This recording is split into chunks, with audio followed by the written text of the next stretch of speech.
Hey guys, welcome back to the channel. Today we're jumping into an exciting what if Kurama chose Sasuke instead of Naruto. Part 2. If you enjoy this what if, make sure to comment down below. Before we begin, don't forget to support the channel for more awesome content. Leave a like, subscribe, and share this video with your friends. Also, make sure to check out the description and my playlist for more amazing videos. Alright, let's get started. Chapter 8. Friendly spar and a surprise. Tsunade's day wasn't expecting the outcome once again, however Naruto's message gave her hope. She wondered how long it would be before they saw their favorite knuckle-headed shinobi. Jiraiya was in the room along with Kakashi, Sakura and the two teams that had recently returned. Can you describe how he took most of you out? Tsunade asked quickly. Asuma nodded and spoke up. It seems he knew we were coming, he used basic principles to get at us. He baited us and took us out one by one, using stealth and unorthodox moves to get us. He said. Jiraiya wanted to hear this, he wanted to know how much stronger his pupil had become. Define unorthodox. Tsunade said. Shikamaru was the one to speak up. He was using underhanded tactics to get us, he lured us into a trap that had no escape route. He knew that we'd have to fight our way out. First there was a line of explosive tags set up to explode, then he used the debris and dust in the air to make his move and took out Kurama with a poison. It was intended to make her sleep. He then started to use psychological warfare on Hinata and Kiba. Then he gave his warning, he knew that our numbers were down and would have to retreat eventually. Shikamaru explained. Sakura burst out laughing. You're lying. There's no way Naruto could be that clever. She said arrogantly. Shikamaru glared at her and spoke in a cold tone. You really don't know Naruto then, it's obvious he isn't as dumb as everyone thinks. He used his environment and situation to his advantage. If you don't believe me, why don't you make the 3-day trip to Kumo and try to take him by force? See if that works for you when he sends you back humiliated. He scoffed. Kiba held back a laugh as Sakura shut up, Kakashi just shook his head at his student's lack of ability to see the truth. Any idea when he would return? Jiraiya asked aloud. No one had an answer, Asuma was the one to speak up. He said he'd do it eventually, after taking care of some stuff first. However, who knows how long that could be. He shrugged. Tsunade sighed, she just had to hope that it would be soon. Okay then, you are free to go. Jiraiya, I have a mission for you though. She said suddenly. Everyone nodded and left the room, while Jiraiya stayed behind. What is it? He asked. She sighed and looked out the window at the village she held responsibility for. This is a mission to help ease my worries, I want you to go to Kumo and find Naruto. This isn't a retrieval mission though, just pick his brain and see how he is doing. She said. Jiraiya was surprised, but nonetheless nodded. Soon he was already on his way towards the land of lightning. Scene break. Naruto found himself walking in the Raikage's tower recently, Darui instantly noticed him and walked up to him. He got a lot of odd looks and some cautiousness. It seemed that word spread about him. I take it you dealt with them? Darui asked. Naruto nodded, Darui gave a nod and turned around and motioned for him to follow him. Soon they were back again in the office of the Raikage and everyone was present again. The Raikage smiled at seeing the kid back, it seemed this could work out actually. Now that you're back, let's rough out the edges of our deal. He said. Naruto nodded and listened as he continued. Let's get a few things right, first you want the option of asylum if the need arises in your travels. As a freelance mercenary you would work for Suna, Konoha and Kumo. For your support if we need it, you want training in Kenjutsu and one he clarified. Naruto nodded as those were the terms. The Raikage nodded and continued. Asylum isn't a problem, so that one is cleared. As a freelance mercenary we need a way to communicate, you said the Kyuubi would grant you a contract for foxes. That one is cleared, now about training we can train you in Kenjutsu, one ratio technique is fine too. These are the terms listed, do you have any problems? He asked for clarification. He knew Naruto would say yes, however he needed it for the paperwork. Naruto nodded and the Raikage smiled and stood up. Well then I have to say it will be a pleasure working with you Naruto Uzumaki. Now on to a more personal matter. He said suddenly. Naruto blinked and listened as he continued. I would like B to test your strength in a friendly spar. He said. Naruto grinned and replied. Sure, but what are the restrictions of this spar? He asked. The Raikage put his hand to his chin as he thought. Let's leave it at, no lethal moves, anything else is fine. First one to surrender loses. He said. Naruto nodded and started to follow the rest of them as they walked outside and towards a training ground. Soon everyone except B and Naruto stood on the outside. Yo bro, let's go. B said quickly. Naruto nodded and replied. Don't hold back. I want to be pushed to my limits. Naruto said. Everyone else widened their eyes, the Raikage smiled at seeing how the kid was. He faced fear head-on and didn't care about the outcome, he knew how powerful his foe was, and it didn't stop him. He suddenly got into a stance that surprised Naruto, the Raikage smirked, and everyone else widened their eyes. "What the?" Naruto muttered. "I wonder how Naruto will face B's acrobat stance." Yujiro muttered. Everyone else wondered the same thing. "Keep your guard up, this won't be an easy fight. This is a pure test of your skill, there won't be any chances for you to deceive and ambush your opponent," Kyuubi said suddenly. Naruto nodded and charged, he was testing the waters to see how B would react. Derry noticed this and instantly picked up what he was doing. He smiled, knowing the kid could be a very talented shinobi in the future. Naruto didn't know what to expect, if he knew how this stance worked, he wouldn't have charged in foolishly. In a split second B made a weird move, it was like a dance move. He quickly did a one-handed handstand and his legs moved in a whirlwind motion, Naruto felt his cheek get sliced, and the foot of the man kicked him and sent him flying back. What was that? Naruto thought. Kyuubi was silent for a good bit. It seems this man has created a taijutsu stance that is as unorthodox and unpredictable, it's a tough one to get past no doubt, it leaves him with quite the advantage. If you get in close he would easily take you down. Kyuubi said. He was hinting at something, and Naruto understood what he had to do now. Everyone watched as he formed a hand seal, the Raikage was watching intently now. It seemed he was making his move. "Page Bunshin no Jutsu!" Naruto shouted. Suddenly 12 clones appeared and surrounded B, Derui suddenly got a bit more interested in the fight. Yujiro was watching very closely, he was using the clones to help combat B's stance, she wondered how it would play out from here on. "Shadow clones huh?" The Raikage smiled. This spar was becoming better and better as time went on. Suddenly all the clones started to turn to each other, everyone wondered what was going on. Suddenly every 2 clones picked up a third and launched it towards B. It was then everyone felt the increased wind pressure, then looked to the real Naruto to see the chakra swirling in his left hand. "Is that?" Yujiro asked aloud, stupefied. The Raikage nodded numbly. "The Rasengan," Derui muttered. Naruto quickly charged as the clones were still airborne. B suddenly threw his swords quickly dispelling the clones, he looked to the other clones, charging in behind the ones he just finished off. He turned to the real Naruto to see him closing in with the Rasengan. However, something Naruto did shocked everyone, even B. He slammed the Rasengan into the ground, kicking up a ton of dust and debris from the released wind pressure. "Ah."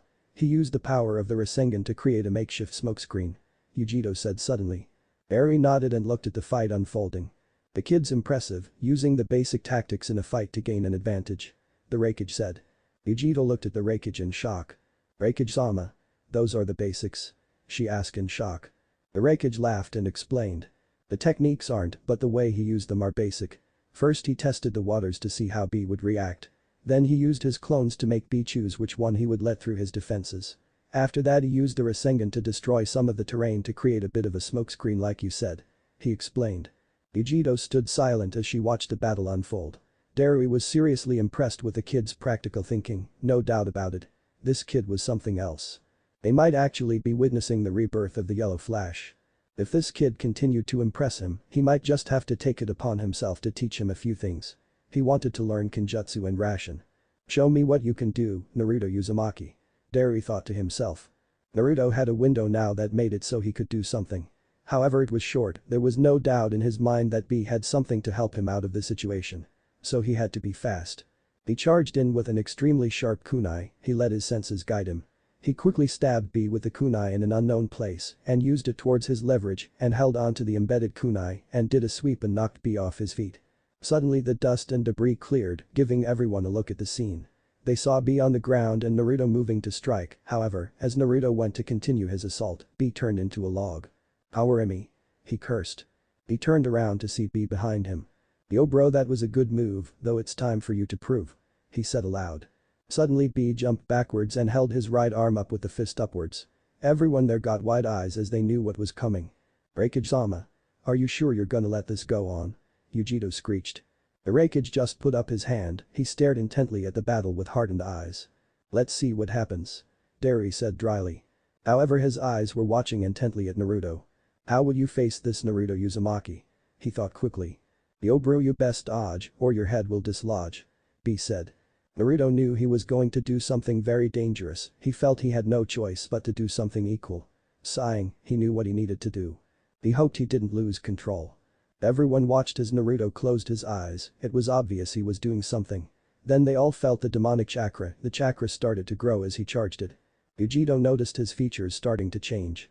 He's calling on the fox's chakra, she said. Everyone watched closely as the red chakra covered, however he wasn't done yet. Soon the chakra started to liquefy and bubble as it became transparent. They watched as two tails grew and were shocked when he opened his eyes. He got into a pounce position and waited for his moment to strike. It seems that when Naruto goes into his tailed form, he starts to fight like an animal or beast, making him more unpredictable. It might just help him dodge B's attack. Yujito said aloud. Everyone watched as lightning formed on B's arm and he charged. Naruto ran on all fours to meet him. He jumped just in time to hover right above the arm that was aimed at him. He quickly used his claws to tear at the arm as B rushed by. He dodged the lariat of Killer B and got a hit in as well. They were impressed, no doubt. B quickly powered down and walked over towards Naruto. They all watched as Naruto closed his eyes and started to regulate his breathing. He kept his mind clear and eventually dissipated the demonic chakra of the Kyuubi. He opened his eyes to see all four of them with smiles. "Yo bro, nice bar, you'll go far," B said with a grin. He held his fist out. Naruto smiled and bumped his fist. "So it's fair to say this boy has what it takes?" Raikage asked loudly. Everyone nodded. Derry stepped over to the Raikage and whispered something in his ear. The Raikage's eyes widened and looked at Derry sharply. "Are you sure?" he asked seriously. Derry nodded with a strong face. The Raikage smiled and nodded back. "Then I say this good luck to Naruto Uzumaki," he said to Naruto. Naruto blinked and spoke up. "Good luck with what?" he asked, confused. The Raikage chuckled and replied. "Eri has asked personally to train you in Kenjutsu and what you want," he said with a grin. Naruto blinked and widened his eyes. He already had a trainer. This was going a lot faster than he thought. Eri looked at Naruto for a second. "I feel like you will have the potential to change the shinobi world forever if we're gonna do this. We need to do it right," he said with a smile. Naruto nodded and listened as the Raikage spoke up. "So how long do you think you're gonna stay before heading out?" he asked quickly.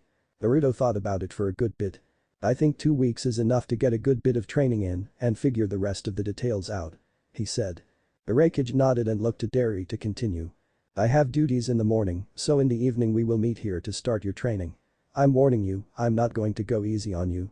I'm going to be blunt and straight to the point. That way you learn it and won't forget it," he said. Naruto nodded. "So what do you think you're gonna do in the mornings?" Yujito suddenly asked, intrigued. Naruto thought about it for a moment before replying. "Sage mode training and what the Kyuubi will train me in," he answered. They all were impressed that Naruto was working on Senjutsu. It wasn't an easy feat and if he got the hang of it, it would only make him stronger. They all nodded and left him alone. It seemed this would work out. Eventually Naruto found himself wandering the village when he heard a very familiar voice behind him. "Hey, if it isn't the brat." It was male. Naruto turned around and was surprised to see none other than Jiraiya. He quickly grabbed the handle of his sword and prepared to defend himself. "What do you want, Iro-senin?" Naruto asked bluntly. Jiraiya quickly put his hands up in a surrender motion. Naruto calmed down and waited for his answer. "I'm not here to bring you back, actually that old hag wanted me to come here personally and see how you're doing. I have no ulterior motives," he said quickly. Naruto thought about it for a moment. "I don't sense any lies or deceit in his words," Kyuubi added.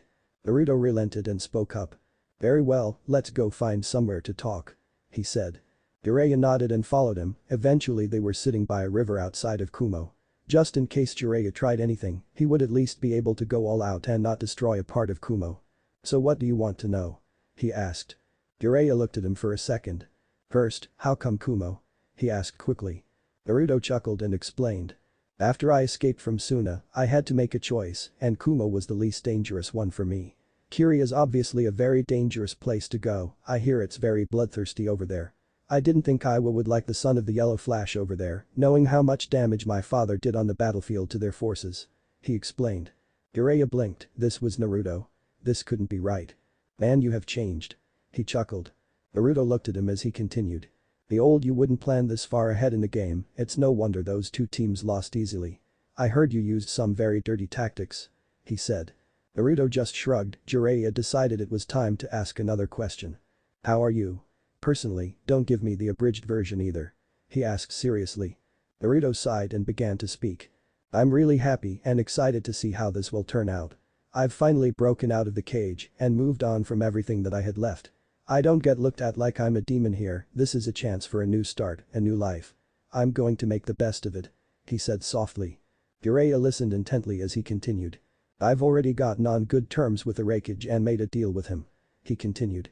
Jiraiya was shocked, he interrupted Naruto as soon as he heard that. Arakage? What deal did you make? He demanded. Naruto sighed and began to explain. I'm going to become a freelance mercenary. I've given my support to the Arakage in exchange for asylum and a few training sessions. I'm staying here for 2 weeks, then I'm going to head out. He explained. Jiraiya's eyes widened again, a freelance mercenary was something you didn't see too often. However, in Naruto's case, it could work out very well and the world would be better off. Naruto did have a way to make friends with pretty much anyone. So now for a more business question. When do you think you return? He asked seriously. Naruto sighed and looked at him. I don't know, honestly I'm not going to walk in there all nonchalant and not expect a mass uproot of the whole place. I'm going to head to Suna first, so maybe after I'm done there I might drop in a night or two. I don't really know. He said softly. Jiraiya nodded and began to ask his next question. So how much stronger have you become? He asked. Naruto chuckled and replied. I'm going to be training with Dari, one of the Raikage's men. I'm gonna learn Kenjutsu from him. Other than that, I've been training with the Kyuubi with my tailed forms, some Senjutsu practice. However, that is hard as can be. I've also started to use some tactics I've learned from books, psychological warfare and other things that use deceit and stealth to win. He explained. Jiraiya blinked again as he heard the list. Damn, this kid went over the top, that's what he was thinking as he heard him. One piece caught his attention though. Senjutsu? Senjutsu? Are you learning that on your own? He asked in disbelief. He knew how hard it was, and to hear the kid saying he was learning it on his own was something that he couldn't see happening. Yeah, I've only tried it a few times. I sensed the natural energies and used it to find a sleeping deer to kill it for food. Naruto chuckled. Jiraiya chuckled, but nonetheless he was utterly stupefied and shocked. Damn kid, you've come a long way from the little runt you were before. He snickered. Naruto just shook his head. You're right. He said softly. Jiraiya smiled as they sat, basking in the silence. It made Naruto content, even if Jiraiya was a leaf ninja, he was still one of the people he wouldn't forget. No, there was no way he was going to abandon any of his true people. His precious people. Chapter 9. Training and the Test. Naruto was walking back towards the training ground, Jiraiya had already left and Naruto needed to meet Dari to begin his training. He wondered what he was going to learn. As he arrived at the training grounds he was supposed to go to, he didn't see Dari yet. So he sat down and waited, about 15 minutes later he heard footsteps behind him and turned just in time to roll out of the way of a large sword. He looked at Dari to see him with a smirk. HMPH, your instincts aren't too shabby. You may just be able to survive someone's attack if you are truly fighting. He said quickly. Naruto wondered what he meant. I can see by your face that you don't understand, don't trust anyone to fight you with their true strength. Most of the time they play around and hold back, that is until you give them a reason to fight seriously. He explained. Naruto nodded and listened as he started again. That was most likely the case with Kisame, he underestimated you and he paid the price. The sword, Samehada, is very powerful. Hand it over. He said. That shocked Naruto, he was going to train him right. He quickly thought. Dari saw his expression and explained. You don't have the skill to wield such a weapon yet, until then you will use this. He said. Naruto turned to see him holding a wooden sword, a kendo stick to be exact. You want me to train with that? Naruto deadpanned. Dari smirked and nodded, Naruto sighed and relented. Handing over Samehada he switched it out with a wooden sword. Dari motioned for him to follow him, as they walked a little ways they came across a target. This dummy will suffice for now, I'm going to show you a stance that Samehada would be wielded as. Practice with a wooden sword for a good bit and we will move on. He said. Naruto watched as he got into a Kenjutsu stance and Naruto quickly copied it. Dari looked over to him and nodded. Good, now practice a few slashes and swings to get a basis of how you would swing Samehada in this stance. Dari said. Dari sat back as Naruto started, over the hour that he was doing it, Naruto learned pretty quickly. Of course there were some errors, and Dari helped him with them. Eventually it was time for Dari to start something else. Okay, I got a question for you. Who was your job as an instructor for your Genin team? He asked. He saw Naruto's eyes narrow as he sighed. Kakashi Haddock. He spat. Dari was surprised, for multiple reasons. One he had was Kakashi Haddock, who was obviously a very famous nin for his abilities. The other reason was he seemed to loathe the man. Okay, besides the fact you had the Kakashi Haddock as your, why do I get the sense you hate every fiber of the man? He asked seriously. Naruto sighed and looked to the skies, he knew it was time to tell his story a bit more in depth. When I told the Raikage of my reasons for leaving the village, it was more like an abridged version. In reality there was a lot more that built up and made me accept the Kyuubi's deal easier. He said softly. Barry was taken back by his tone, he knew now that it was serious. He sat down and listened as Naruto continued. It all started when one of my teammates, Sasuke Uchiha, defected from the village to gain power from Orochimaru. He started. Barry's eyes widened, he knew the name Uchiha. For a member of their legacy to defect to Orochimaru was something very stupid to do. Orochimaru was a conniving bastard who would take advantage of anyone. Also the fact he was his teammate, he knew Naruto had felt pain for what happened. He started to understand where this was going. It was when I vowed to bring him back to the Leaf that it all started to turn sour.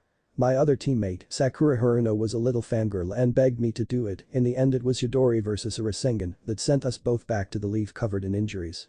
In the end both Kakashi and Sakura sided against me, saying I shouldn't have used that much lethal force to bring him back. He explained. Barry was shocked. It was one thing to promise to return your teammate who had already defected, but it was another thing for the same person you did it for to completely turn their back on you. He understood now why he hated the man. Okay, I can see now why you feel the way you do, I won't push any further. Tell me, what did the man teach you? He said suddenly. Naruto shrugged and explained. Nothing much, at the time of the Chunin exams, he ditched me for Sasuke. I was trained by Jiraiya. Naruto explained. Barry's eyes widened again. Jiraiya. The Sannin. He quickly thought, stupefied. He quickly shook off his thoughts and spoke up again. You learned chakra control, right? He deadpanned. Naruto nodded with a chuckle. Good, the sword Samehada saps at your chakra, and with a Jinchuriki's large chakra reserves, it would help if you had better control. However, since we only have 2 weeks to get you ready for when you leave, we're gonna take a shortcut. He said suddenly. Naruto raised an eyebrow and listened as he continued. Your shadow clones will transmit experience to you when they are dispelled. So if you had clones work on chakra control exercises, you'd learn it a lot faster. Then we'd have more time to practice Kenjutsu and the ratio. He explained. Naruto nodded and made the familiar hand seal. With a quick shout a whole group of clones appeared. Derry was impressed at the amount, he counted at least 30. It was about an hour later and Derry decided it was time to move on to something new. Okay, it's time to move on, Naruto, I'm gonna teach you that will help you out. It's fairly basic, but with practice and skill, it can be very deadly. He suddenly said. Naruto stopped and looked at him, he quickly nodded and listened as Derry continued to explain. It's called Raiten. Jibashi, it allows the user to shoot a wave of electricity through their hands, its power ranges from small surges to larger amounts that can easily incapacitate an opponent if it hits. He explained. Naruto nodded and watched as Derry went through a quick set of hand seals and shot off a short wave of electricity. Naruto widened his eyes, sure it was a small wave. However, he knew it could have more applications than what others thought. Okay, now you try. Derry said. Naruto nodded and went through the same hand seals, and sure enough he soon shot off a wave of electricity. It was about an average-sized wave. Good job, now just keep practicing on what we did today for the rest of the week. After that, we will start to work with Samehada. He said. Naruto nodded and continued to train. Scene break 2 weeks later. The 2-week period quickly had passed by, and Naruto had gotten surprisingly good at Kenjutsu. Darui was honestly shocked at how much he learned in such a short time, even though he was fairly good. Not to mention his combat skills had dramatically improved by a large margin. However, Derry had one last test for Naruto to pass. If he did, then Derry was sure Naruto would be fine on his own. Naruto recently found himself sitting down in the middle of the training ground, he was told to come here a little bit later for some reason. However, he decided to come at the usual time and use it to practice in jutsu. As Naruto sat down on the ground, he started to feel 4 chakra signatures. They were familiar, so he turned to see Derry, the Raikage, B and Yujito. They were all here, probably here to see him off. However, a part of him knew there was something else. You wanted to see me? Naruto asked curiously. Derry nodded and spoke up.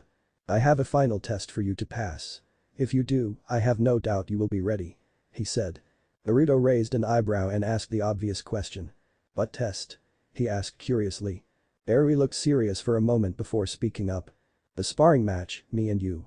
Use everything you have, I will not hold back. Derry said loudly. Naruto was surprised, however, he grinned nonetheless and got into a stance. Come at me when you're ready. He said loudly. Derry chuckled, the Raikage got a smirk on his face as he watched Derry walk forwards and get into a stance as well. He truly wondered what the battle would be like if Derry and Naruto both went all out and didn't hold anything back. B was watching closely, Yujito was doing the same. They all watched as Derry suddenly covered his body lightning and vanished from his spot and charged at Naruto with insane speeds. Naruto only had a split second to duck and rolled out of the way as Derry pressed on him. It seemed Derry was starting off with Taijutsu. Naruto had to admit, with the speed he was utilizing, it was very hard to predict his movements and adapt accordingly.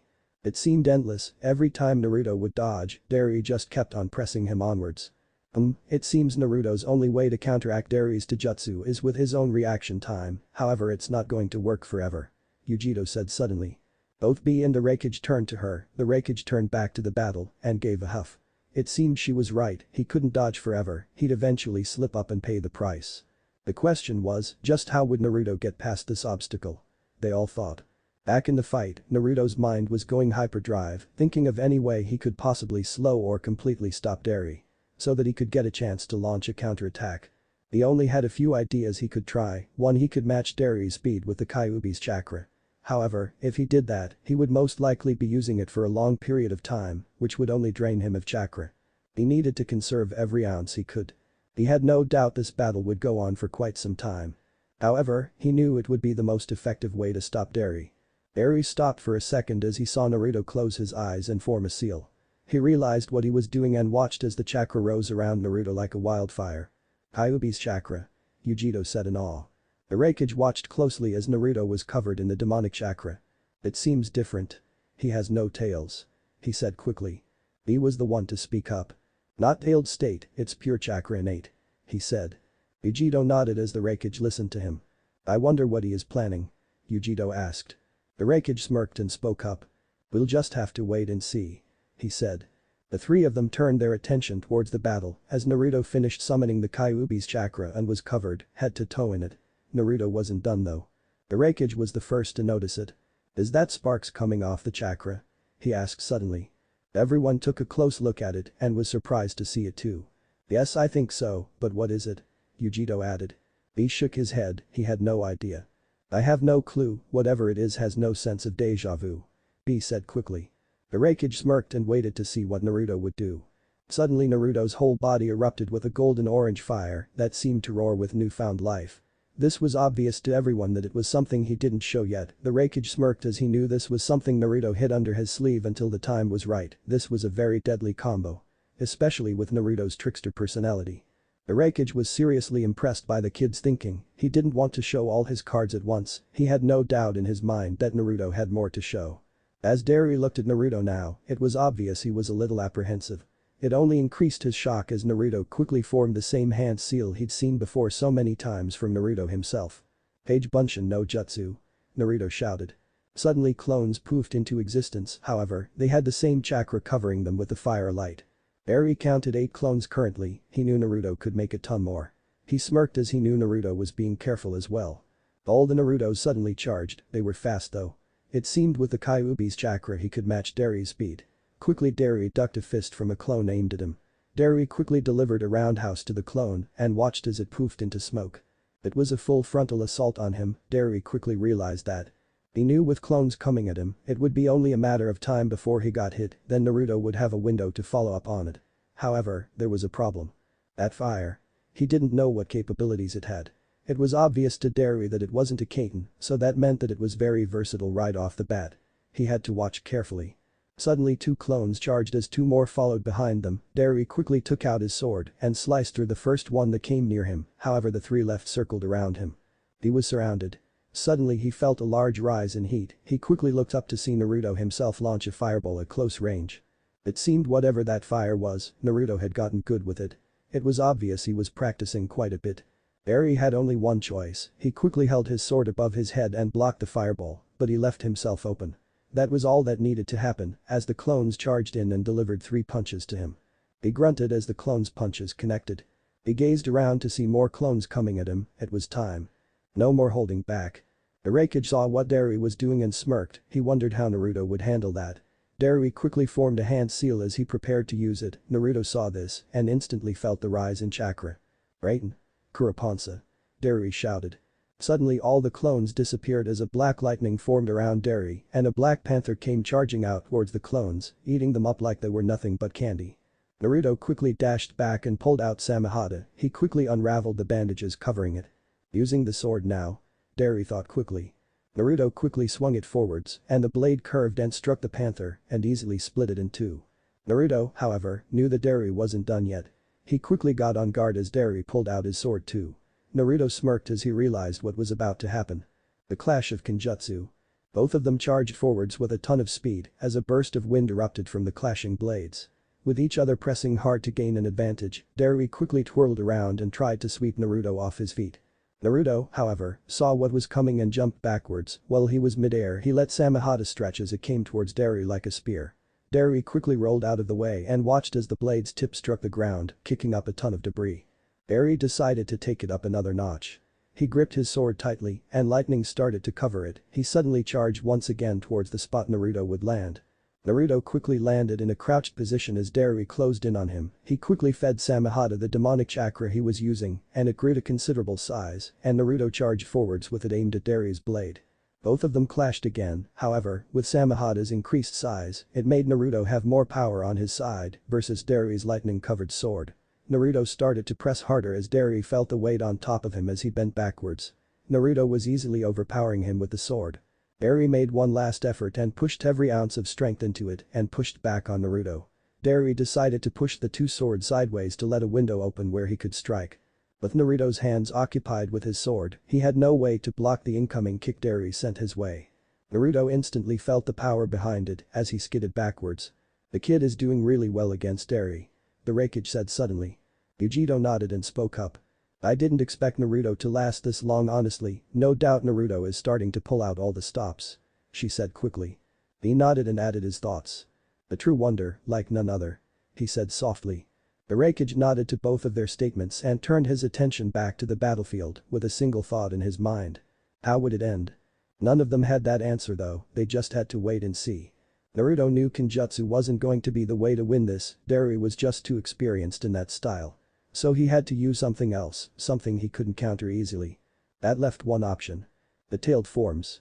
However, there was a problem. He wouldn't be able to use it that much since he already used a good bit of his own chakra and the Kyuubi's. He wasn't going to last that long in a tailed form before he reverted out of it. He knew he needed to increase his reserves, but that would come at a later date. It was either the tailed forms or a test of endurance. Naruto had no doubt in his mind that Derry would win. It was obvious, he was a Kumo ninja. They were obviously stronger than most and not to be underestimated. He quickly stabbed Samehada in the ground and prepared. Naruto quickly called on all the chakra he could muster as he finally felt himself reach the limit, he knew it was time. It seems this fight is going to end soon. Yujito said suddenly. The Raikage looked at her as she spoke again. He's calling on all the chakra he can muster, you can tell by the slowed breathing. He's almost exerted himself on his chakra, he's going to attempt a last effort to end this once and for all. She said quickly. The three of them looked to see Naruto standing still as his eyes were closed. Suddenly his chakra bubbled and liquefied as three tails formed. As his eyes opened, the pupils were sharper and more animalistic. Derry knew now this was going to be the last attack, Naruto was coming with every ounce of strength he had left. Derry smirked and knew he had to do the same to match it. Suddenly one of the tails grabbed the handle of Samehada and pulled it out and wielded it. The chakra seemed to make it stronger as it absorbed the demonic chakra slowly. Everyone was shocked at seeing that, it seemed that Kyuubi's chakra could act on its own, without Naruto controlling it. It was a very deadly combo as they realized the possibilities. Suddenly Naruto held out one hand and started to form a Rasengan. This was going to be the end, he was going to make sure of it. Either Derry would have to dodge the Rasengan or Samehada, he couldn't dodge the other though. Naruto was sure of that. It seemed Derry noticed it too, he smirked as he understood the situation. It was a good fight. Naruto had already passed. It was time to finish it. Both of them charged, brimming with extreme amounts of power, they both used everything they had left. As Naruto neared Derry, the tail swung Samehada. However, Derry chose to block it with his own sword, the sword would do a lot of damage, however the Rasengan could be contained if he had the chance. With his free hand, Derry covered his hand in the black lightning. He was intending to have his free hand take the blow of the Rasengan, with it covering his black lightning, it would take some of the damage. When both jutsus met, it was enormous.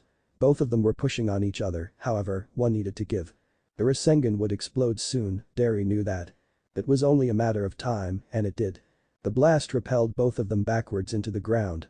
The three on the sidelines rushed in to see the damage, they pulled Derry up to see his arm blackened as the Rasengan did more than he thought. Damn, that hurt. Derry muttered. They all chuckled and helped him up. Let's check on Naruto. Yujito said quickly. They all nodded and walked over to see Naruto crawling out of the hole he made. It seemed the chakra cloak absorbed most of the damage. Except for the fact of his chakra exhaustion, he was otherwise fine. Damn kid, you got balls. The Raikage said loudly. Naruto let out a chuckle and stood up. So how was that? He asked Eri. Eri chuckled and spoke up. You're ready. Was all he said. Before anyone knew it, they had medical shinobi healing both of them. Soon they were standing at the gates of Kumo watching Naruto's fading image walking forwards towards his next destination. Suna. Chapter 10. Scheming on both ends. Point 1. The journey from Kumo to Suna was a very long one. No doubt about it whatsoever. So there was no point in rushing the trip at all. Naruto was casually walking along the road towards his destination, however he wasn't stupid. He had his guard up the whole time, he wasn't going to let himself get ambushed by him making a foolish mistake. So what's your plan? You can't just waltz into the village and request an audience with the council. With the Kazekage recently dying, there's no doubt in my mind that Suna is on an extreme guard to any deceit or lies. Especially with them knowing about you already, that's what your former teammate and sensei was there for after all. Kyuubi said suddenly. Naruto cursed as he realized the fox was right. It would be extremely foolish to expect them to believe him that easily, he'd need some proof. He knew it wouldn't be easy though. This time you're on your own, you have to learn to do things like this on your own. Think of it as your next lesson. You need to get them to believe you're the son of the Yondaime Hokage. He said suddenly. Naruto went wide-eyed, then chuckled, but nonetheless he nodded. It was a challenge to him, and he'd gladly accept it. Bring it on. However, that left him with the question of how he would do that. It was obvious they would need a push. So that left him with a few options. 1, he could use the tailed forms and easily show them he was the Kyuubis.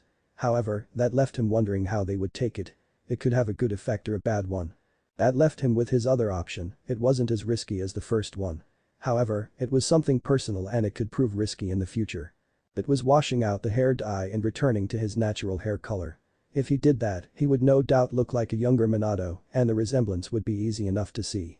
Also it left him open to being recognized a lot easier. However, there was another part of him that said fuck it and let them come. They'd see later that he wasn't someone to be messed with. So he quickly got up and walked into a nearby forest and walked towards the sound of rushing water. He soon came upon a river and sat down by it. If anyone were around the area, they would see him dunk his head underwater as the river rushed through his hair as it washed it out and carried it downstream. Slowly, but surely, the black hair dye faded and Naruto's original blonde hair came into view as he whipped his head back out of the river. However, as he pulled himself on the bank, he noticed something that alarmed him. His spiky blonde hair had red tips. He quickly blinked and rubbed his eyes to make sure he wasn't imagining it. Kyuubi, what is this? He asked quickly. Naruto took a piece of his hair and pulled it down to eye level. Sure enough, the tips were red. Due to your use of my chakra as much as we have been using, its influence will have some effects on your appearance. This is the beginning, however this is something to be expected and it doesn't have any negative effects either. He heard Kyuubi explain. Naruto raised an eyebrow as he heard him. What can I expect? He asked quickly. Kyuubi was silent for a good bit before replying. More pronounced features, such as sharper canines and nails, nothing too crazy. Some changes will take longer to happen, the more you use the chakra and the tailed forms, the stronger the influence it gives. Which in turn drives the changes to happen a lot quicker. Kyuubi said.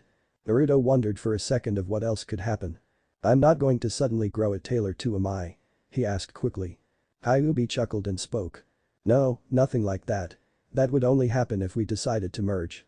Kyuubi said quickly. Naruto looked confused after hearing that. Merge? What do you mean? He asked suddenly. Kyuubi was silent again for a bit. In dire situations, in order to save a host's life, they can perform a process that would merge the two souls together, resulting in the host becoming themselves afterwards.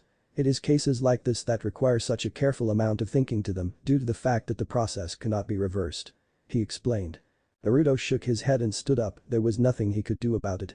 It was pointless to try to avoid something he had no control over, he learned that the hard way already. Now it was time for more important matters. Heading to Suna. That was a very long distance to travel from where he was. What's your plan? Kyuubi asked suddenly. He knew something was going off in Naruto's mind.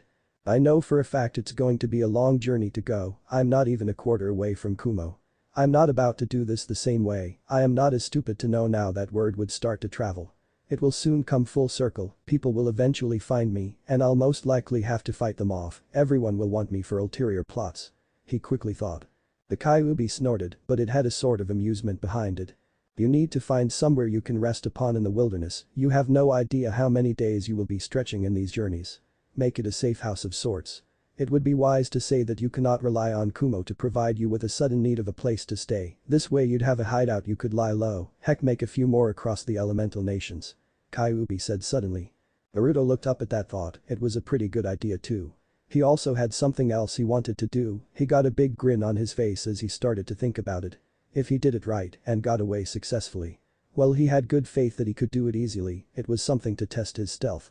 Kyuubi was silent as he picked up on his thoughts. He wondered what he was up to. What are you thinking of, boys? You've clearly got something plotted in that head of yours, I can tell by that devious grin you have on your face. Kyuubi said suddenly. Naruto stopped for a second and chuckled. Scene break. Konoha. Tsunade waited for Jiraiya to come, she received word that he had just arrived at the gate. Before she knew it, the Sannin had quickly arrived and opened the door and stepped in. He didn't really feel like making any grand entrance, he knew what this meeting was about. He did have a lot to tell as well, so it was better to get it over with. Tsunade looked at Jiraiya with an expectant face. She definitely wanted news, she hoped it was good too. So what did you learn? She asked quickly. Jiraiya smiled and sat down. I learned quite a bit, I will say the boy's personality has changed quite a bit. He started off. That made Tsunade raise an eyebrow as she was confused. Changed? How so? She asked quickly. Jiraiya sighed and began to explain. He has made a complete 180 changes. You wouldn't even recognize him if you saw him, his whole appearance has changed, the only reason I was able to know it was him was the fact I could sense the fox's chakra. He's observant, cunning and clever. He started. That took Tsunade for a loop. Explain. Was all she said. Jiraiya took a serious expression now. The boy has been training hard, I can tell he's leagues above what most people would assume. For starters, he has Samehada. He also has been learning Senjutsu on his own, he's learned quite a bit. He managed to make a deal with the Raikage to train him in exchange for his service as a freelance mercenary. He explained. That shocked Tsunade completely, being a freelance mercenary was very risky. If Naruto could successfully pull it off, he would change everything. Judging by the look of Jiraiya's face, there was something else. What else is there? She asked quickly. Jiraiya looked solemn for a moment. He said he'd return eventually. Something about needing to take care of something. He said. That shocked Tsunade again as she digested his words. Are you sure? She asked suddenly. Jiraiya nodded as Tsunade sighed and had a sad smile on her face, she knew it would be a good bit before she saw him again. Jiraiya had a serious expression as he started to speak. What of the council? How are things going on? There has to be some kind of backlash as the secret finally reaches the public. He said quickly. Tsunade sighed and looked at him. The council is demanding I try everything I can to bring him back, however, I know it is best to leave him be.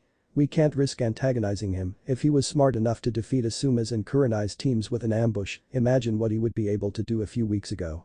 Imagine a few months or a year, he surely wouldn't hesitate anymore. She said softly. Jiraiya put his hand to his chin as he thought about it. Any of the conniving little bastards try anything? He asked suddenly.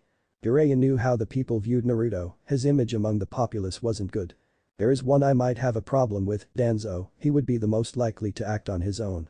Knowing his moniker of Shinobi of Darkness. She said suddenly. Jiraiya scowled at the mention of the man, he knew all too well what the ex-commander was like. No man or woman in their right mind should trust the bastard, if he would try something in an attempt to get Naruto, how would the boy react? That is what he was thinking. That bastard would be the one to do something fishy, my question is would he underestimate the boy like everyone else? He suggested quickly. Tsunade was silent after hearing that. If Danzo does let arrogance and pride blind him of the situation, he will most likely regret it. She said quickly. Jiraiya nodded and knew it was true, Danzo wasn't someone to act without hesitation or rush thoughts. He was decisive and cunning. He probably heard about the two teams' failures and realized Naruto was suddenly growing stronger. Soon enough that he would be able to stand against him if the need arose. Boy would that be a sight to see, Naruto was surely growing beyond anyone's perceptions of his strength. That fact was proved alone with his change. There was no doubt in his mind that they would soon be seeing the rebirth of the Yellow Flash. He had no idea just how true that statement really was. Is the root still active?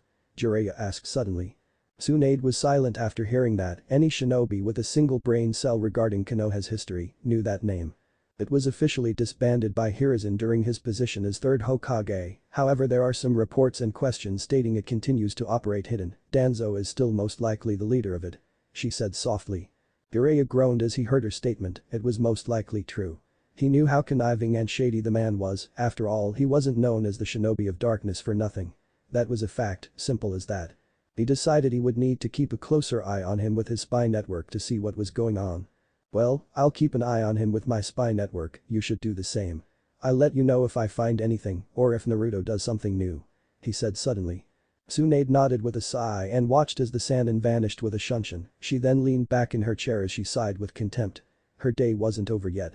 No, not by a long shot at all. She still had to meet with the council and she knew it wasn't going to be pretty. It was time to show them who really held the power in the village. Before anyone knew it, she had left the Hokage tower and started on her way towards the meeting place. She mentally prepared herself for what this meeting would entail. She knew without a shred of doubt that it would definitely get heated at one point. She soon found herself pushing open the doors to the meeting room. Inside the room was a small table with 4 chairs. The meeting with the civilian council was about to begin. Danzo, Himura and Kaharu were all waiting for her to arrive. "Welcome Lady Tsunade," Kaharu said in a snide tone. It was obvious to Tsuande that the woman didn't like her very much and disagreed with her actions towards Naruto. It was a well-known fact that most of the elders in the village still didn't like Naruto and saw him as the demon brat. She knew now with his heritage revealed, things were going to be very different. However, she knew they wouldn't get anywhere. "I assume we all know what this meeting is about, so let's get straight to the point," Tsunade said quickly. The rest of them just huffed or scoffed at her statement. "Would you hide the boy's lineage?" Himura asked quickly. Tsunade scoffed and spoke up. "This whole village hated Naruto for being there for most of his life. I wasn't going to jeopardize his situation anymore by revealing his true parentage. You seem to forget the fact Minato sealed the Kyuubi in his son, it would only be more harmful than good," she said swiftly. Danzo scoffed, then chuckled. Yet, he had acted on his own will many times. What did that prove? "We know the brat was able to survive on his own," he said loudly. Tsunade glared at him and Kaharu decided to speak up. "Let's get past the trivial stuff.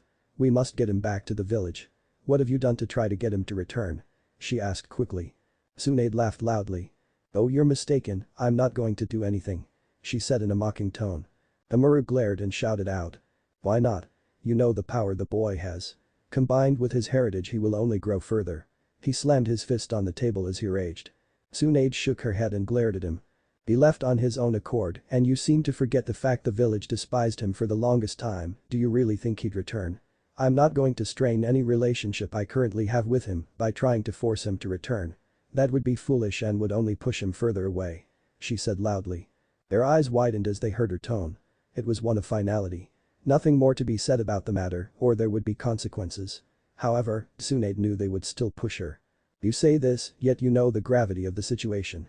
Word spreads fast throughout the elemental nations, he's technically up for grabs for anyone," Danzo said quickly. Tsunade smirked and spoke up. "We both know what you want, Danzo, you want a weapon that is effective without question. You are right when you say I know of the gravity of the situation, however, I know more than you. Word does spread fast and I can personally assure you that the Naruto situation is out of our hands. Nothing we do can bring him back," she said loudly. The 3 of them narrowed their eyes. "What do you mean?" Kaharu asked quickly. Tsunade chuckled and began to prepare to drop the bomb on them. She knew however that she needed to be careful. Danzo was more likely now to try something, so she had to be careful and not give him anything to go on. "I had Jiraiya travel recently to Kumo, where we know Naruto was currently. His mission was a personal one, to gather info and report back to me," she started. They all widened their eyes, Danzo seemed to have a hungry look in his eyes. "Damn bastard, you're foolish to think you'll be able to do anything," Tsunade thought quickly. "What did he learn?" Himura asked quickly. She chuckled and began to speak again. "He told me that the boy has changed considerably. He had forgotten his personality and adapted to a new one. This one is very dangerous and conniving. The first thing Jiraiya said to me was it was a 180 change and you wouldn't recognize him. The fact of the matter is he is no longer the Naruto Uzumaki you people think you knew," she continued. They all started to chuckle and laughed. "Please. You really believe that the demon brat, who was the dead last of the academy, who also failed the exam more than once, that this boy is completely different?" Kaharu asked in a snide tone. They all chuckled even more. "You must realize that the statement is made up, right? Surely Jiraiya said that to cover up for his failure as a student," Himura added in an arrogant tone. Tsunade's eyebrows started to twitch as her anger rose. She was going to be nice and lay it on them easily and smoothly. Not anymore though. It was time to drop the whole fucking bomb on them at once. Really, you are all stuck in the past. You seem to forget that he not only proved this village wrong on multiple occasions. I remember the report of the two teams that failed to bring him back. The ambush he devised was something to be remembered for sure. To take both of the team's strengths and weaknesses and use them against them to completely send them home with 4 people unconscious is a feat alone. I remember them saying he had Samehada, the legendary sword of Kisame Hoshigaki, who evidently made a mistake and paid the ultimate price. Not to mention, that failure of a student you guys seem to believe in happened to make a deal with Arakage, in which he got many things out of it, all for his support as a freelance mercenary. Training with one of the Rakage's personal shinobi and asylum there. It's obvious the boy has grown beyond anyone's imagination. She spat out. She took some sadistic pleasure in seeing the utter shock and stupefied expressions that their faces took. She got the message through, however she wasn't done yet. I will not force him back. He will return only if he wants to, she said with authority. None of them had any words, they all looked up suddenly as Tsunade got up. This meeting is over, there will be no more discussions on this matter. That is final, she said. She swiftly turned around and stormed out of the room, leaving a shocked council in her wake. However, she knew there were always going to be problems. That was inevitable, but she'd be damned if she didn't do everything in her power to stop them. She owed him that much. Chapter 11. Scheming on both ends. Point 2. Tsunade awoke with a raging headache and a hangover. It had been a few days since the council meeting was done, and she wasn't done yet. It was time to deal with some punishments. The council be damned. She quickly had Anbu bring Sakura and Sasuke. Kakashi would be taken care of later. The moment they both arrived in the tower, they knew they were in deep shit with her. Just by her face as they walked in the door, it was all they needed. Tsunade quickly ushered the Anbu out of the room and began to speak. You two have been the cause of all my problems as of late, and it's high time someone told you off. What were you two thinking? She shouted at the end. Sasuke just rolled his eyes as he heard her. Sakura looked terrified upon hearing that. As of now, Sasuke Uchiha, the whole Uchiha library is donated to the public library instead, she stated. Sasuke growled as he heard that and glared at her. You think you can do this? I'm the last of the clan, he shouted in protest. Tsunade slammed her arms on the desk as she stood up. Listen up, brat. You being a Uchiha doesn't mean jack shit. I don't give a damn about your clan, he said loudly. He flinched when he heard her tone. But you can't do that to Sasuke, Sakura shouted.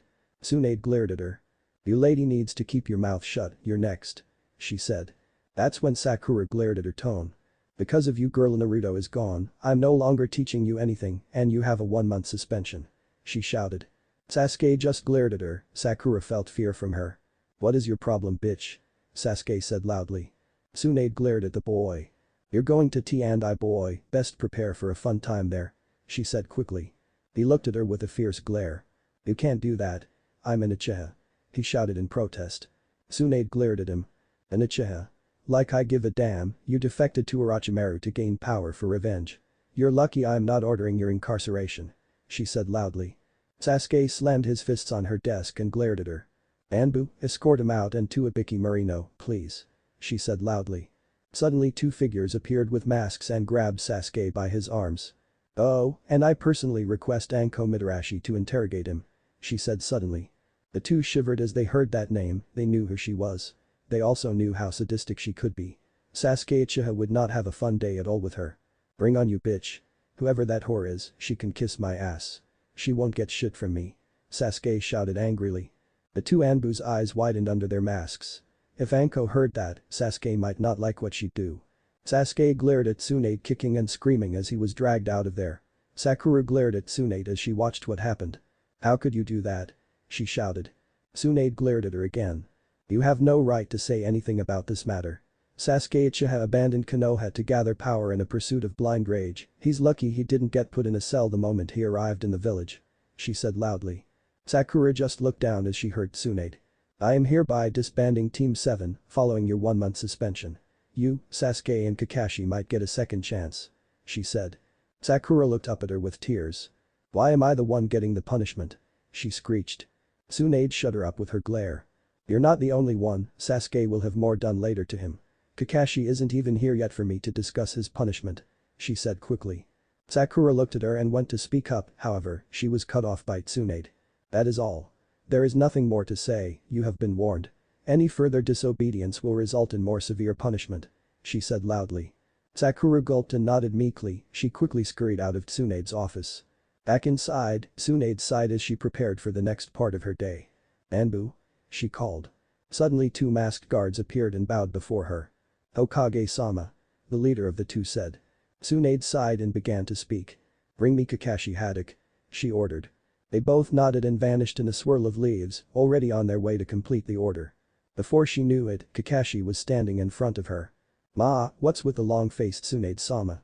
he said lazily.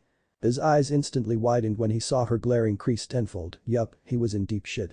He instantly straightened up and spoke in a respectful tone. "Lay it on me, I know this is about punishment for the incident with Naruto. So let's skip the bullshit and get straight to the point," he said suddenly.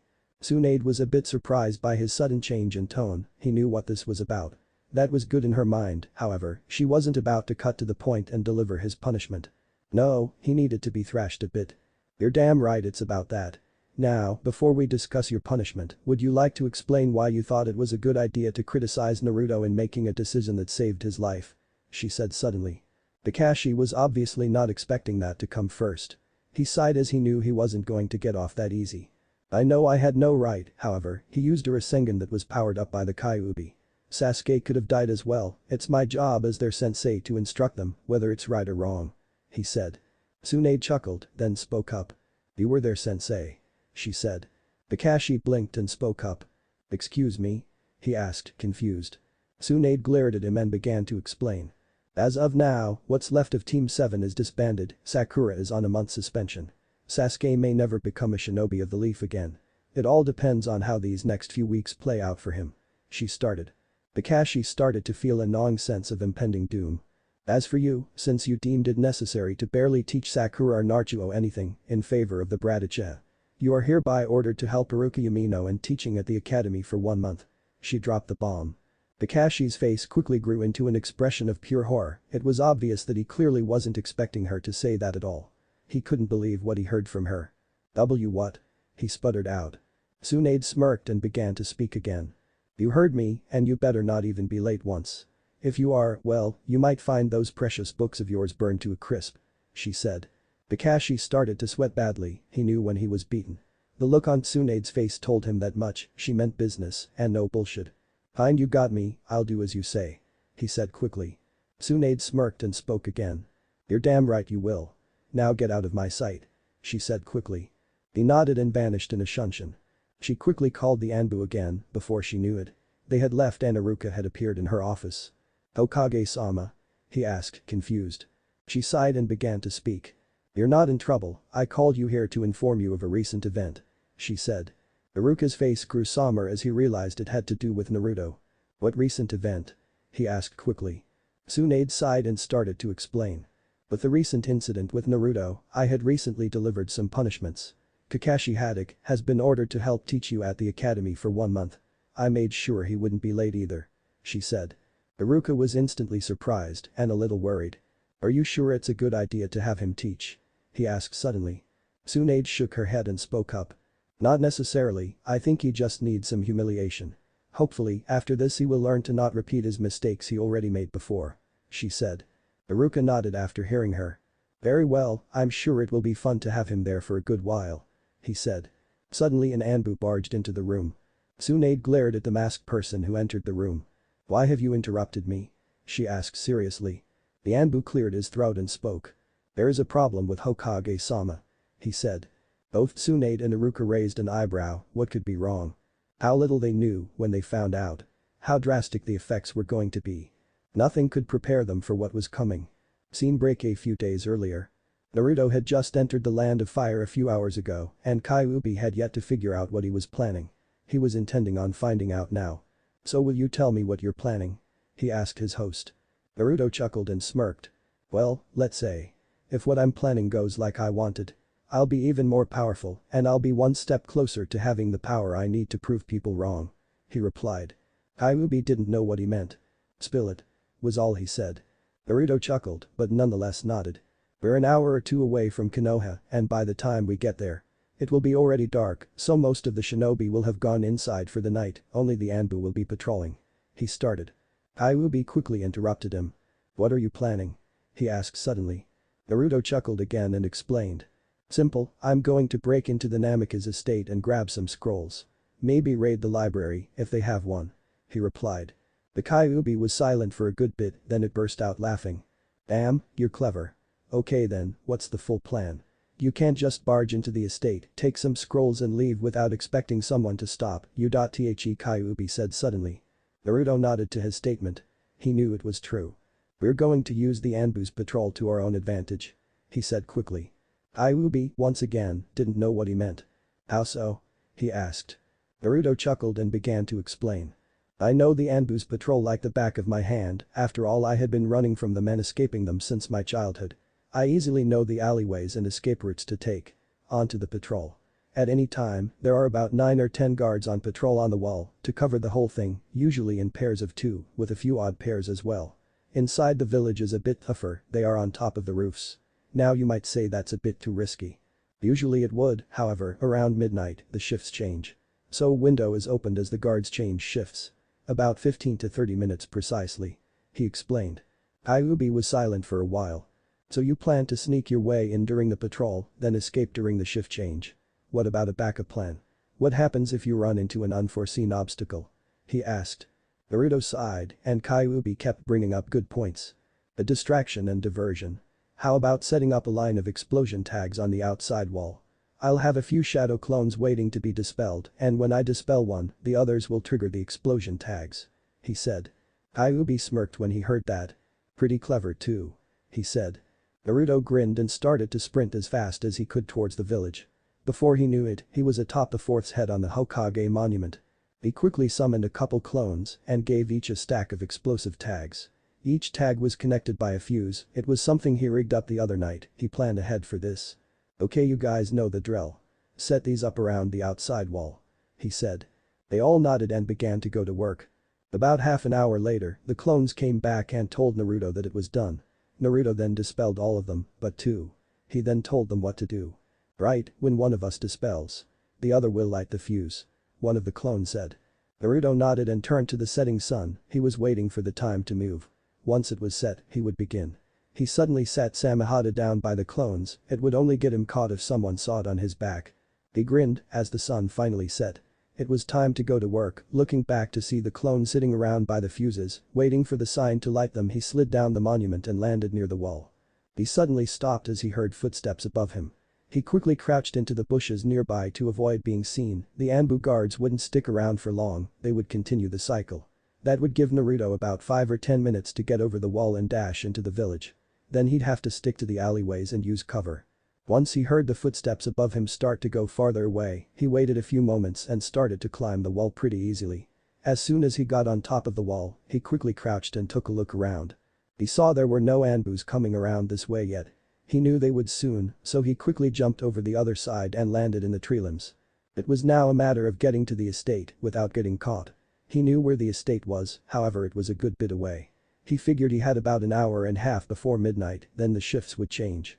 He needed to get in and gather what he wanted before then. So it was time to move. He quickly dropped down from the trees and dashed into the alleyway in front of him. The estate wasn't that far away, but he couldn't just go out in the open. No, he needed to take a detour and keep under the radar. He quickly ducked behind a dumpster as he heard more footsteps above him.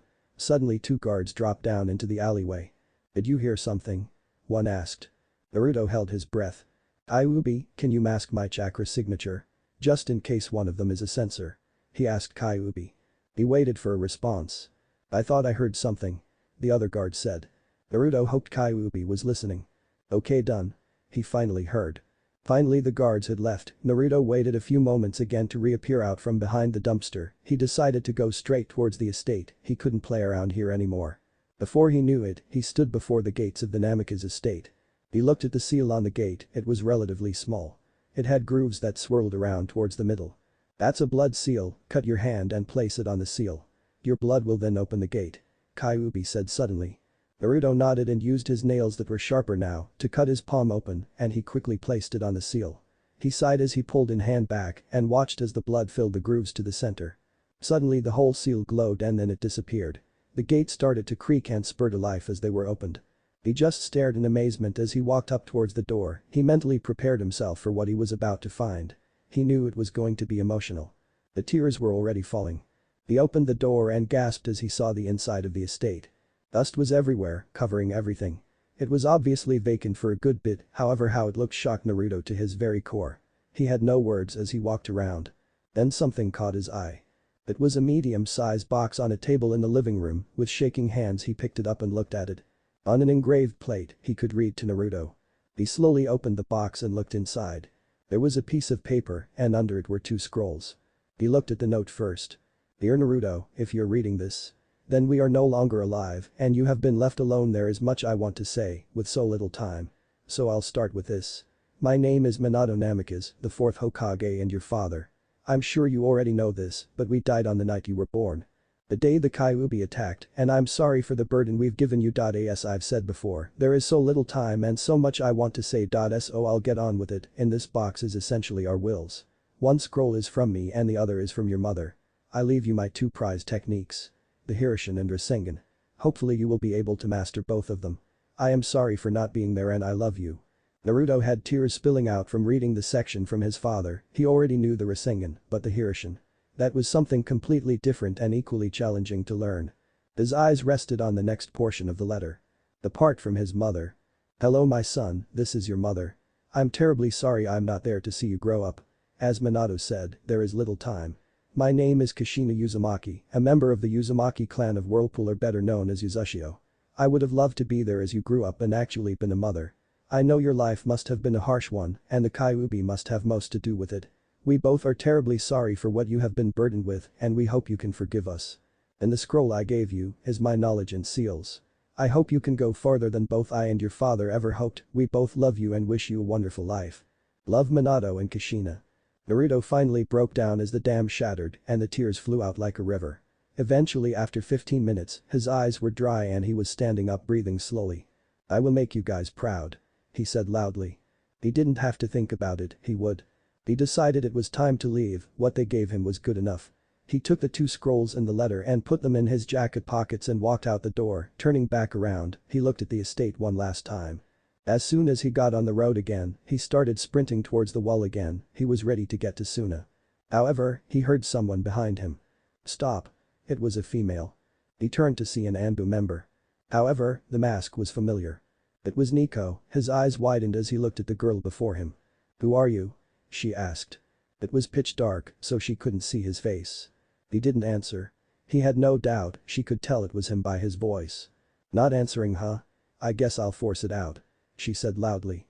She quickly pulled out her sword and went into a stance. Shit, without Samehada. This wouldn't be easy at all for him. So it was time to improvise. No doubt, the moment he unleashed some more guards would be here. So now it was time for the distraction and to take care of her. So, he dispelled a clone. The other knew what to do. Suddenly a large amount of explosions rocketed to the sky and Naruto knew that was enough. Nico was momentarily distracted and he took that chance. "Rain. Jibashi," he said. A medium-sized wave soared towards Nico. It gave Naruto a chance to follow it up. He quickly started to form the familiar that everyone knew. He ran towards her and aimed it at the ground. "Rasengan," he shouted. The Rasengan smashed into the ground, kicking up debris and dust. Giving Naruto some cover. Before Nico knew it, a kick had sent her flying into a nearby wall. Fading into unconsciousness, she heard a soft voice right next to her. "Sorry Nico, I had to do this," he said. She knew who it was. Naruto looked back to see the dust clouds from the explosion tags in the air. His distraction would give him a bit to get out and regroup with his clone. He started to sprint in the opposite direction of where the explosions were. His plan was complete. He got what he wanted. It was time to go.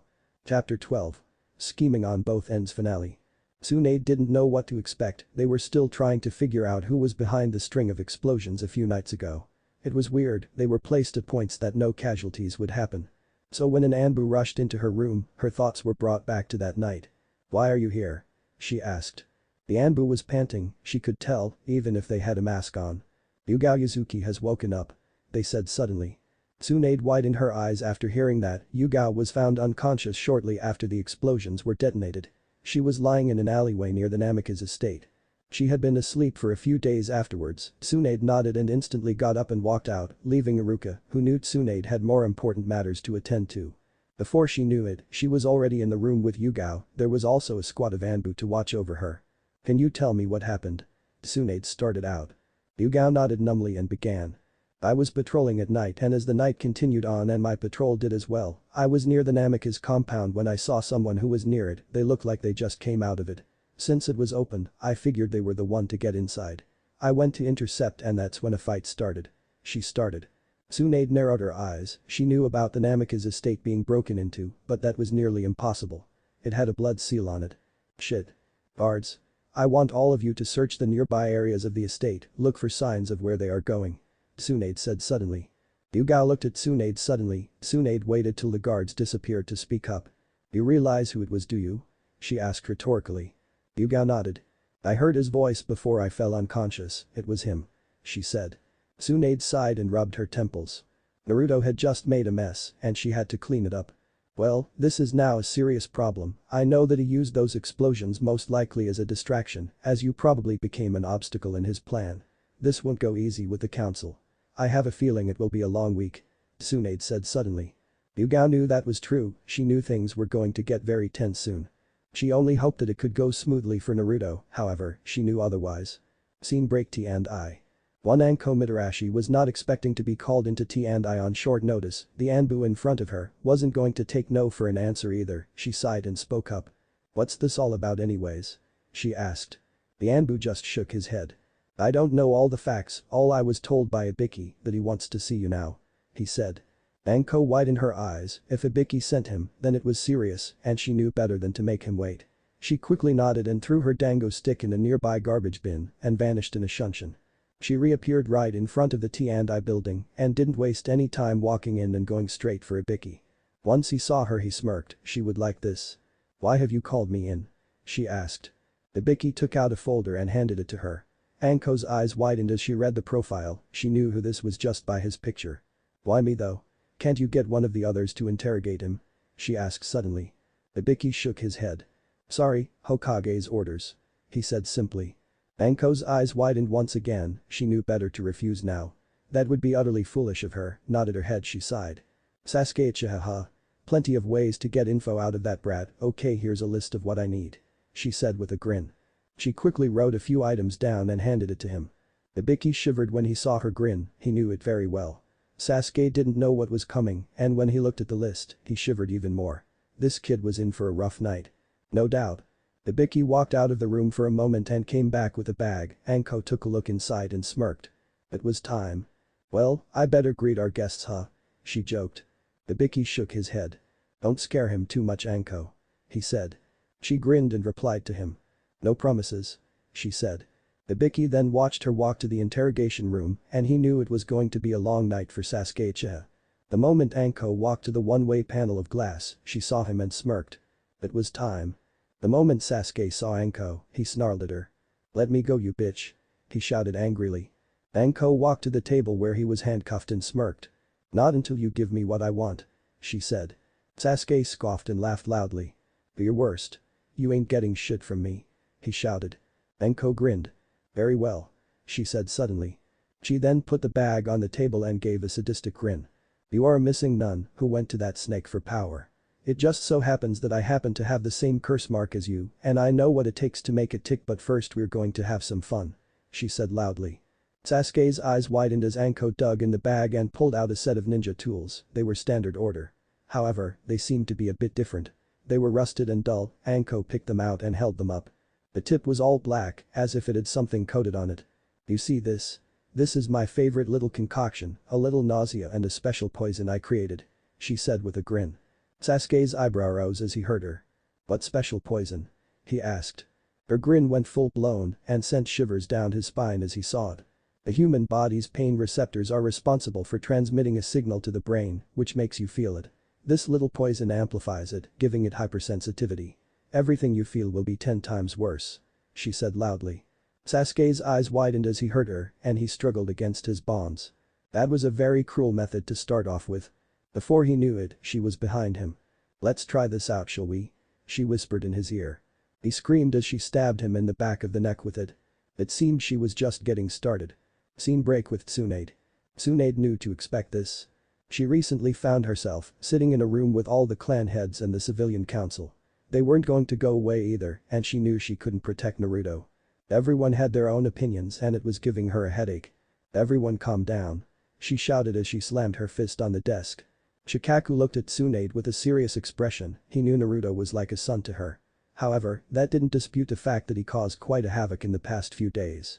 It was time to do something needed to be done about it. What are we going to do then? He spoke up. Tsunade looked at Nara and sighed. She realized he was right. Bet his head on a pike. Haruno shouted loudly. She flinched when she felt killing intent directed at her. Viz Haruno, I know you have mixed feelings about Naruto, like most of the elders here do. However, I will not take kindly to insults to the child, he is too important, anything we do will no doubt only provoke him further. She said suddenly. Inoichi decided to speak up. Yes, that is true, but the past few days have caused quite a stir, something must be done. He argued. Tsunade sighed once again, she knew she couldn't protect him now. Fine then, how about this? We gave him a 25,000 Ryo bounty to be captured alive and returned to Konoha. This may give us a chance to bring him back. She said suddenly. She didn't like doing this, but she was in a tight situation now and she had no choice. However, she knew this would only push him farther away. It seems like a good idea, but we know he won't come willingly. Shikaku said suddenly. Inoichi sighed and looked at his friend. You are right when you say that, but something must be done. We can't sit still and let him get away with this. He countered. Tsunade thought about that for a moment. How about this then? I have information from Jiraiya that he is aiming to become a freelance mercenary and that he will eventually return to Konoha one day. Shikaku is right, if we provoke him, we may lose any alliance he might offer us in the future. I say we send Jiraiya again towards him and make him pay his debt, whether it be a mission to help Konoha or something along those lines. She suggested. They seemed to mull over that for a minute. Tsunade noticed Danzo narrowing his eyes, it seemed he wasn't too thrilled about that idea. She needed to keep an eye on the old warhawk, it was obvious he was up to something. What if he refuses? Inoichi asked suddenly. Everyone thought about it. Why would he refuse though? Choza said suddenly. Shikaku shook his head. He was an outcast from this village ever since his childhood, so it's very likely that he will refuse. He could argue that it was his birthright to get access to Minato's estate. He said suddenly. Then what do we do about him? Tsume said suddenly. It seemed they couldn't really do anything, they were backed against a corner. On one hand, if they put a bounty on him, that would burn any bridges that were left and any chances of him returning. Also, if they tried to force him to do something, it could turn ugly. They had no idea what to do. Then why don't we let him come willingly? Like Tsunade said, he plans to return eventually. When he does, that's when he can pay his debt. Whether it's a sum of Ryo or a few missions to help out the village. Inoichi suggested. Tsunade looked at Inoichi for a moment, that was the most reasonable thing they could do. If they wanted to keep Naruto on their good sides, then that was the way to go. Very well, we will put it to a vote. Those in favor of Inoichi's suggestion? Tsunade asked. The result was expected, it was a majority win. Most of the shinobi voted for it, while the elders didn't. Tsunade nodded, then began to speak up again. That is over with, now is there anything else that someone wants to discuss? She said loudly. Taharu took this opportunity to speak up. What happened to Sasuke-cha? Why is he in T&I? She asked. Tsunade glared at her. He is in T&I for a reason, he defected to Orochimaru for power in a pointless pursuit of revenge. He is staying there until I say otherwise. She said loudly. Tsunade's tone shut Kaharu up. However, that didn't mean Danzo didn't have anything to say, and boy did he. Does that mean you intend to let him become a ninja again? He asked suddenly. Tsunade narrowed her eyes, something was definitely up with Danzo. He was definitely scheming something, however, Tsunade had no idea on what he wanted. Maybe, it depends on how the next few weeks go. As of now, Team 7 has been disbanded. Kakashi Haddock has been ordered to help teach at the academy, Sasuke is in T&I currently, and Sakura Haruno is on a 1-month suspension. She said suddenly.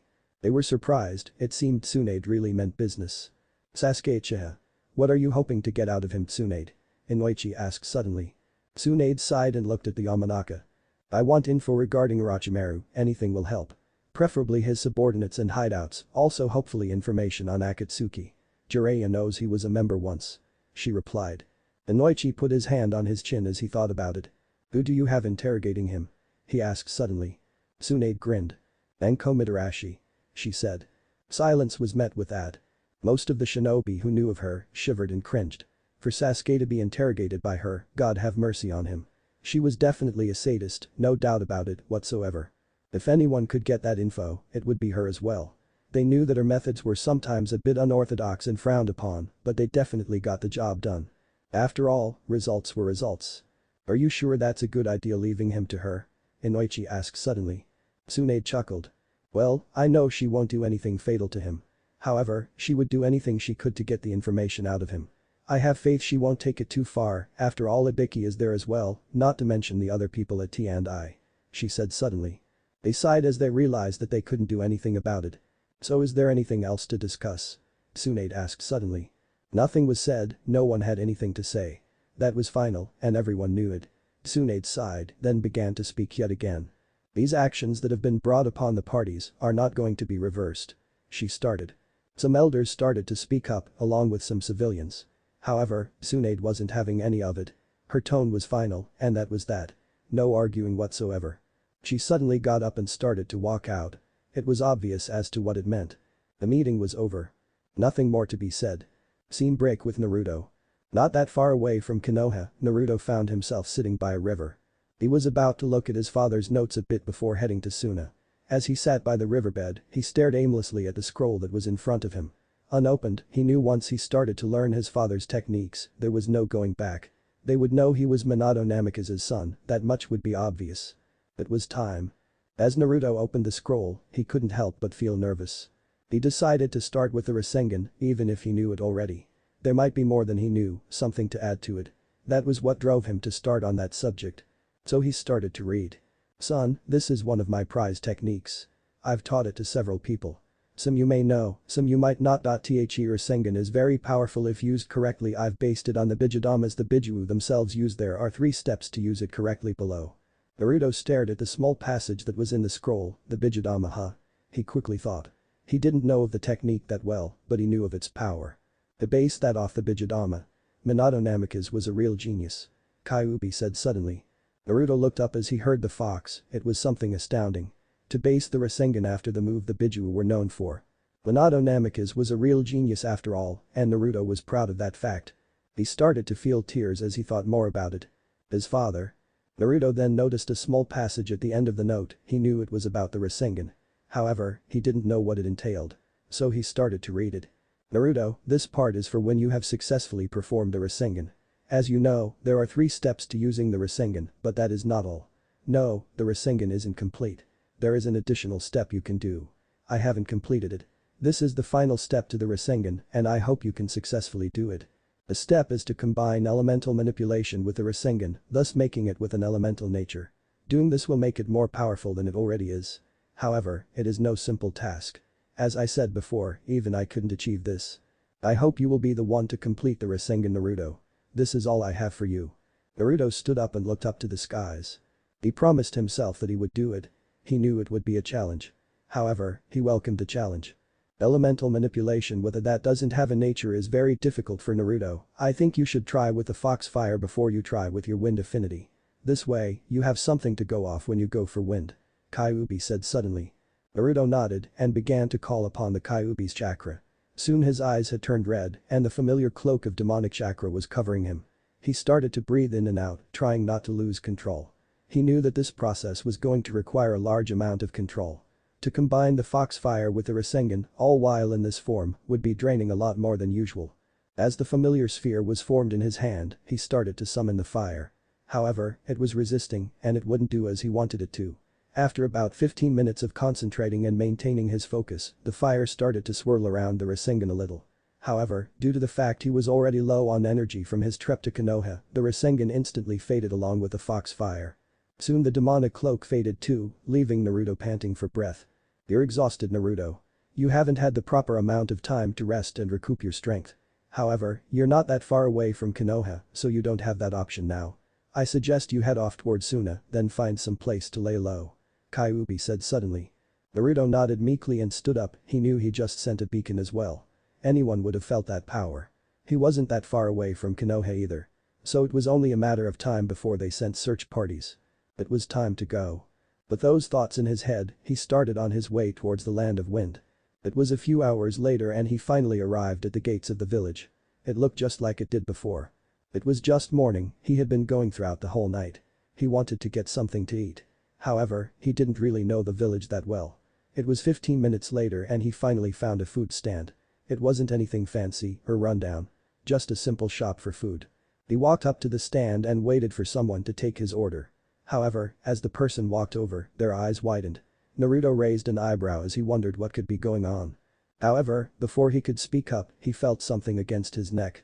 It was a kunai. He suddenly looked over his shoulder to see Temari with a fierce look in her eyes. "Don't move or else," she said seriously. In one hand was her kunai and in the other was her fan and it was slightly open. Naruto started looking around for some kind of exit or escape route. However, he was cornered and no doubt in his mind that if he ran for it, that any relation he could have made with Suna would go down the drain. Sighing, he put his hands up and turned around. "You got me," he said. Temari's eyes widened as she took in his appearance. This was not the Naruto she knew. No doubt whatsoever. "Follow me and don't think of pulling anything," she said. Naruto chuckled at what she said. He could escape if he really wanted to and there would be nothing she could do. However, he had to admit he was in a sticky situation and the best thing to do now was to listen. So he did. Chapter 13. A life-changing spar. As Naruto followed Temari, he wondered what he would be facing soon. Either way he wasn't afraid. Not at all. He knew he had the right cards up his sleeve to turn the situation to his advantage.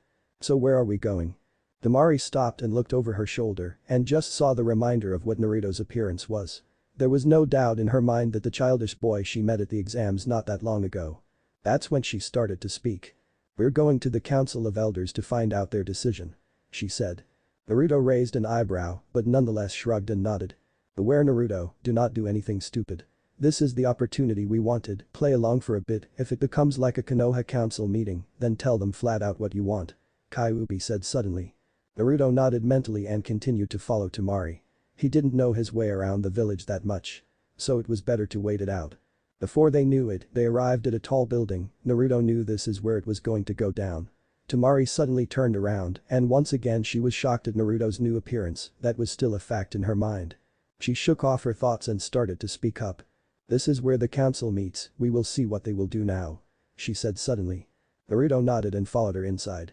As they finally arrived in the room, Naruto knew this would be a battle. He knew councils were very strict and old-fashioned, just like the one in Konoha.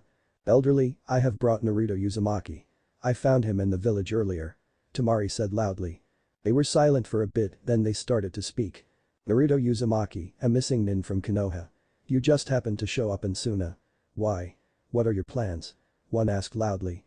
Naruto shook his head and spoke in a deep voice. "I would ask the same of you, so I know what my options are. I wouldn't like to go blind in this," he said loudly. Temari was shell-shocked, never before did she think that Naruto would be like this. The change was more prevalent than she originally thought. The elders seemed enraged at that statement. They had no idea what was up Naruto's sleeve, so they didn't know what was coming. It was foolish of them to think they could manipulate this meeting their way, when really, Naruto was manipulating it from the beginning. "You dare ask us that? You are in our hands here, boy. You have no options. What we say is final," an elder roared. Temari shook her head. It seemed the meeting was going south and fast. That's what she thought though. Truth be told, Naruto expected this to happen. Everyone turned to Naruto as he started to chuckle and laugh manically. "What are you laughing at, boy? You do realize your situation, right? Your life is in our hands," the elder roared furious. Naruto just chuckled, then shook his head. He lowered his head for a bit. "No, you're wrong," he said slowly. Everyone tensed as they heard his voice. Temari scooted away from Naruto. She had a bad feeling. Naruto raised his head and his eyes were red. Everyone's breath stilled. They had no idea what was coming. "What do you mean, boy? You really think you have a chance? The odds are stacked against you," the elder roared. Naruto glared at the elder. It was time. No more playing around, time to get to the point. "Are you sure?" Naruto asked loudly. His words left the question in the air. What did he mean? That was the elephant in the room. Naruto started to speak up yet again. "Do you really think that it was a coincidence that Temari found me in Suna today? I'm a missing nin, so it would be foolish of me to let myself be caught that easily," he said loudly. That's when it hit them. Temari turned towards Naruto. "You let me catch you? You wanted me to.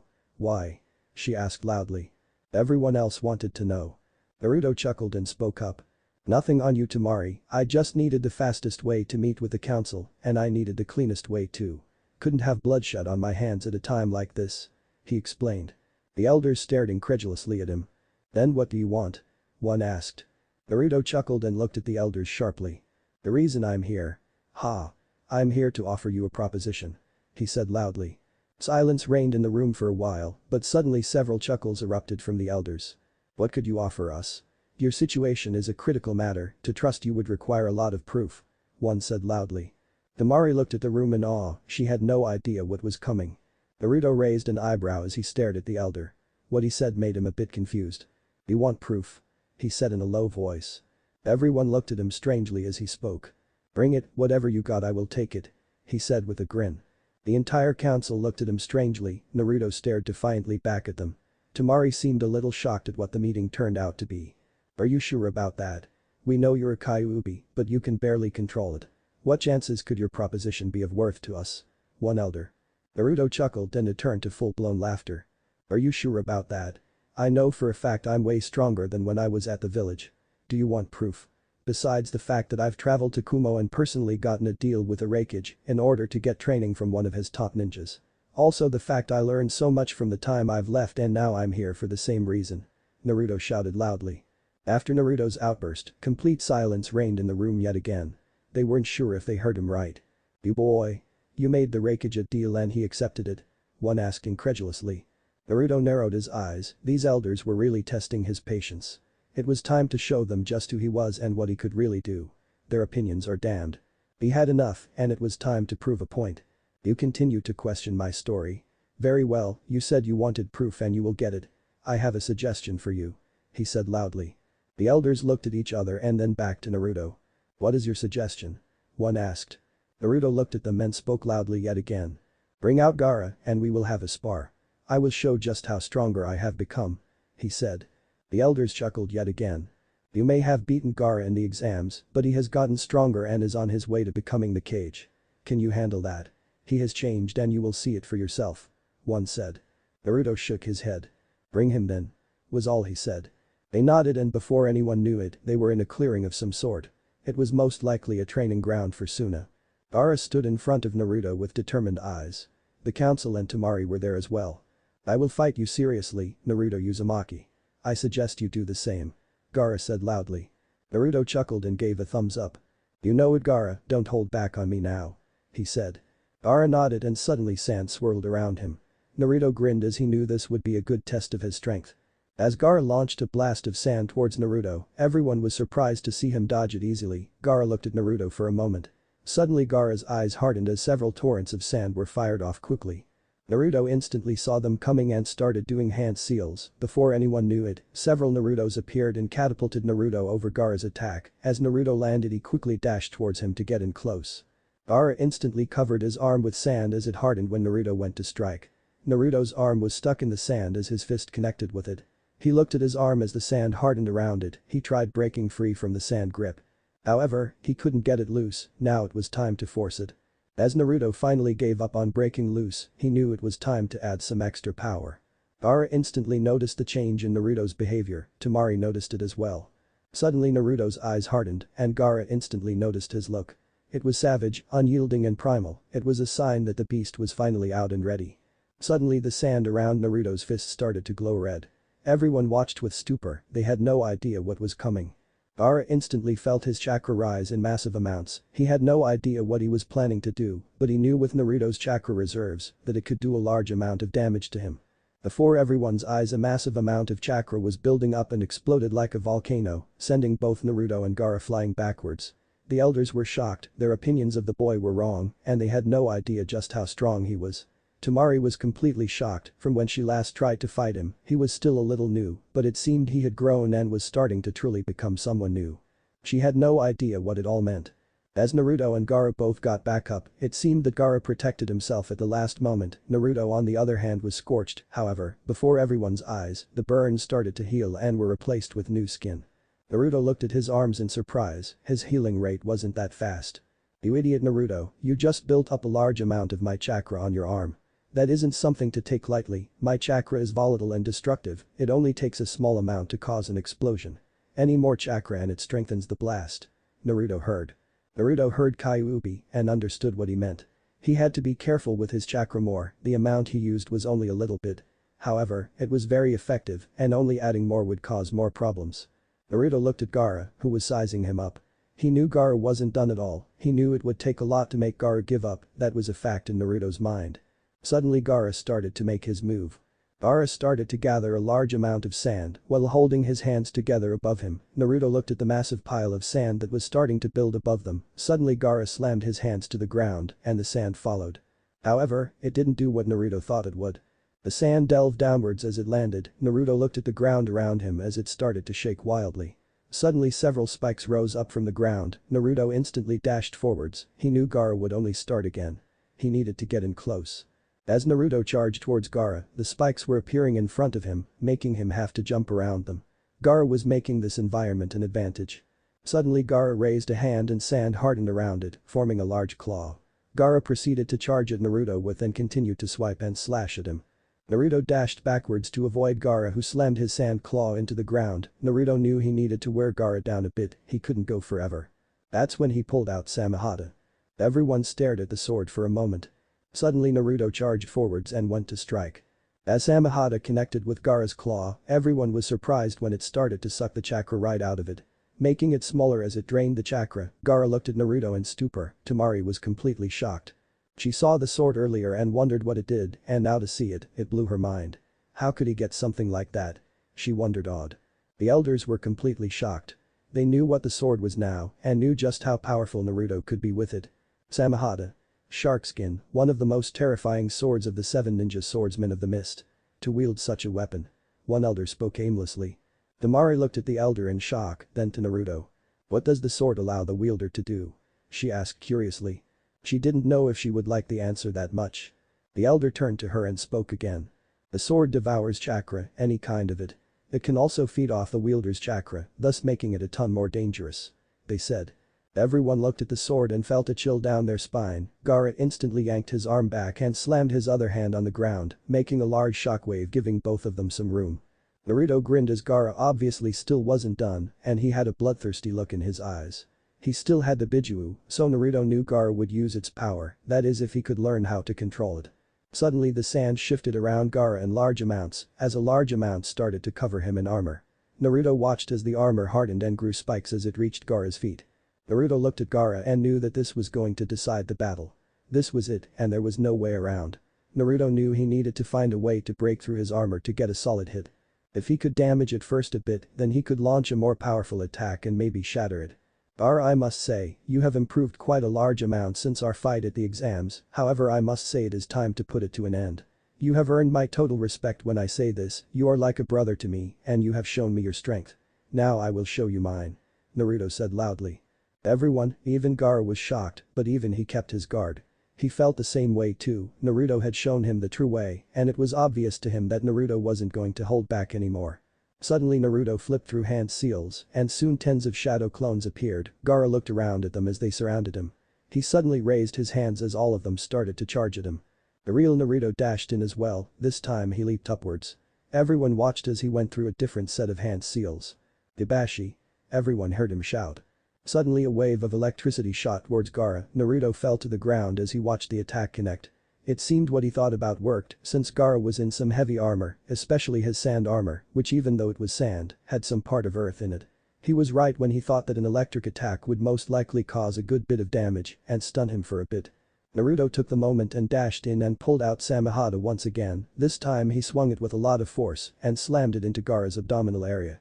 Samehada instantly went to work draining the chakra, however, Gaara knew what the sword was and knew now to not let it get in contact with him. Suddenly several spikes erupted out of the ground and from his armor, forcing Naruto back. Both of them were starting to feel the fatigue, Gaara a bit more. Naruto saw this and knew it was coming close to the final move. Naruto still needed to get one last hit in before he would try out something.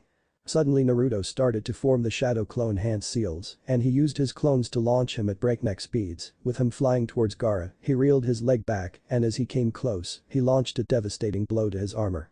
It was finally starting to crack. Naruto knew now that he could take Gaara down. To everyone's surprise, Naruto leaped back. He looked at Gaara with a determined look. It was fun, Gaara, but now it is time to end this. I have been preparing a special move for something of value, and you have proven yourself to me. He said loudly. Suddenly Naruto held his hand out and a Rasengan started to form. However, Naruto wasn't done yet. Everyone watched as Naruto grinned and his eyes turned blood red, his body started to change into its more animalistic side. Suddenly Naruto's aura expanded as the Kyuubi's chakra flooded his system. It was obvious to everyone there that Naruto was serious and completely strong enough to do what he said. Suddenly Naruto's hand started to glow, and it continued to brighten the area around them. Suddenly orange flames curled around his fingers and wrists. Next came the hard part, he had only had a few practice opportunities to try this. However, he got it to work a few times, so it was a matter of perfecting it. Suddenly the flames started to flow towards the floating Rasengan above his palm, encircling it like an inferno, strengthening it beyond anyone's knowledge. Before everyone's eyes the Rasengan started to glow brightly, and soon it glowed a dark orange and had endless fire coursing through it. I'm impressed by Naruto, you didn't only add the fox fire to the Rasengan, but it seems you created a more potent and concentrated mix of the two of them. Kyuubi said suddenly. Naruto looked at the Rasengan in his hand in awe. He knew what the Kyuubi meant, it was more volatile and explosive, now that it was a concentrated form. However, he knew he could handle it. He looked at Gaara with a determined look and charged in. As the newly Rasengan connected with the armor that was already damaged, the result was obvious. However, there was a surprise for everyone at the end, and it was a big one. A massive explosion released right afterwards, erupting like the fury of a volcano. It was obvious. Naruto was in another league altogether. Chapter 14. Aftermath. The aftermath of the battle between Gaara and Naruto was now just being witnessed. Naruto was breathing very heavily and Gaara was out cold. The strain of the attack Naruto used was definitely a little too much. He needed more stamina and endurance training to pull it off without being wiped of any energy he had. That was definitely on his mind and he knew he needed to take care of that as soon as he could. He started to walk towards the bystanders but felt very dizzy and fell unconscious. It seemed he did overdo it. It was a day later when he woke up in the hospital. When the nurse checked to make sure he was alright, he was let go. However, he was told to go straight to the Kazekage. So he found himself sitting down in front of Gaara. How are you feeling? Naruto wanted to know. Naruto, you have become even stronger than I imagined. So I would like to make an offer to you. Naruto raised an eyebrow and listened as Gaara continued. I know you aren't looking to become a shinobi again, so here's what I got. I want you to become my right-hand man. I don't mean an assistant either, think of it like a hunter nin with more discreet permissions. You could say you would be a mercenary for me. Naruto chuckled, that was pretty much what he wanted. Fine by me Gaara, you have a deal. Naruto was going to get up, but Gaara raised his hand. It seemed they weren't done yet. Tell me Naruto, how long do you plan on staying in Suna? Naruto wondered what he was getting at. He knew it was a loaded question. A couple of weeks, most likely. Gaara seemed amused at the answer, he was definitely hiding something. Okay, that's all I wanted to know. Also, just know Temari wants to have a word with you. Naruto raised an eyebrow, he wondered what that was about. However, he wasn't going to let it get to him. Without another word, Naruto left the office. He knew where he was going, he had some training to undergo. Before he knew it, he was outside the walls of Suna. Okay, today we will focus on the tailed forms. Starting with the first form, when you have gotten pretty good control over it, we will move on. Naruto nodded and his form turned animalistic in the blink of an eye. Keep calm, block out any thoughts. Keeping your mind free of any interference is key to holding on to yourself. Do not let your concentration slip, even for a single second. That single second is all it takes for your control to slip away. Naruto steadied himself and took a deep breath, he felt the chakra tempting him. Wanting him to let it all go, but he couldn't. He wouldn't lose control and go on a rampage. Unbeknownst to him, the Sand siblings were watching him very closely. What is he doing Gaara? Gaara turned to his brother. It seems he is working on his tailed forms, more so, his level of control. If I must say, he seems to be doing well. Pankuro stared at Naruto intensely, he wondered if at any moment if his control would snap. Temari wasn't that better off either. What Naruto was doing was incredibly dangerous and could backfire very quickly. Her eyes widened as she saw the chakra start to form a second tail. All of them were on guard now. Keep calm Naruto, this is part of the process. Another tail will form naturally when you have held control of the form for a while, it is the violent nature of my chakra to do this. Just keep your mind calm and collected. Naruto gritted his teeth, his control slipping rapidly. However, he wasn't about to back down. He took a deep breath and steadied himself. He took a step forward, his mind set. Another tail formed, Naruto knew this was his limit. He needed more training to achieve more tails with a higher level of control. The spectators were seriously worried now, however they had no idea what was going to happen. Now I want you to try to use some of your power in this form. Naruto decided to go for it, a Rasengan was formed in his hand and before he knew it, the red chakra started to cover it. However, just at the last moment his control finally slipped. Everyone watched in fear as the fourth tail formed and Naruto was now burning with rage. They watched as he just roared to the skies. However, after that he slipped out of the tailed forms and back to his normal self. It seemed Kurama stepped in. Naruto took in his surroundings, and when he turned around he was met face to face with his spectators. He wondered what they wanted. Yes. He was smacked on the head by Temari's fan. How stupid are you? Trying that? What the hell is fucking wrong with you? Naruto narrowed his eyes, then amusement was shown on his face. Gaara saw this and was able to put two and two together. Oh. I didn't know you cared so much for me, Temari. Both Gaara and Kankuro winced as Temari whacked Naruto again with her fan. You're so reckless, you idiot. When did you care what I did? Oh, that's it. I'm going to beat you senseless. Bring it. Temari stepped back. Even Gaara and Kankuro backed up. Naruto had surprised them with that one, it seemed he could make his voice demonic. His eyes widened when he saw the fear in the girl's eyes. He knew he fucked up and needed to rectify the situation. I'm sorry, Temari, I didn't mean to scare you. It was just in the heat of the moment. However, Temari didn't say anything and turned around and walked away. Even Gaara and Kankuro turned their backs on them. Kid, I know you. You aren't one to be held down by others, but that girl had some serious worry for you. You need to make it right, who knows, maybe there are some hidden feelings that she has for you. Naruto thought about that for a moment and screamed to the heavens. He fucked up so bad and wanted to make it right. He would make it right if it was the last thing he did. However, he didn't know what to do. He needed advice, however he had no one to go to for that. The only place he could go was back inside the gates. Before he knew it, he was lying on the very roof where he and Temari had their encounter and had saved her. He was staring up to the skies, hoping for an answer to his questions. Nothing came though, so he was back to square one. That's when he had an idea, and that idea was foolish, however it was worth a shot. A couple hours later, the sun would rise.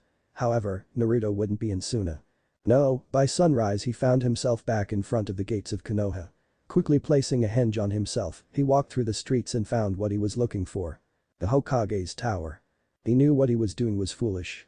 However, he was already this far, so no turning back.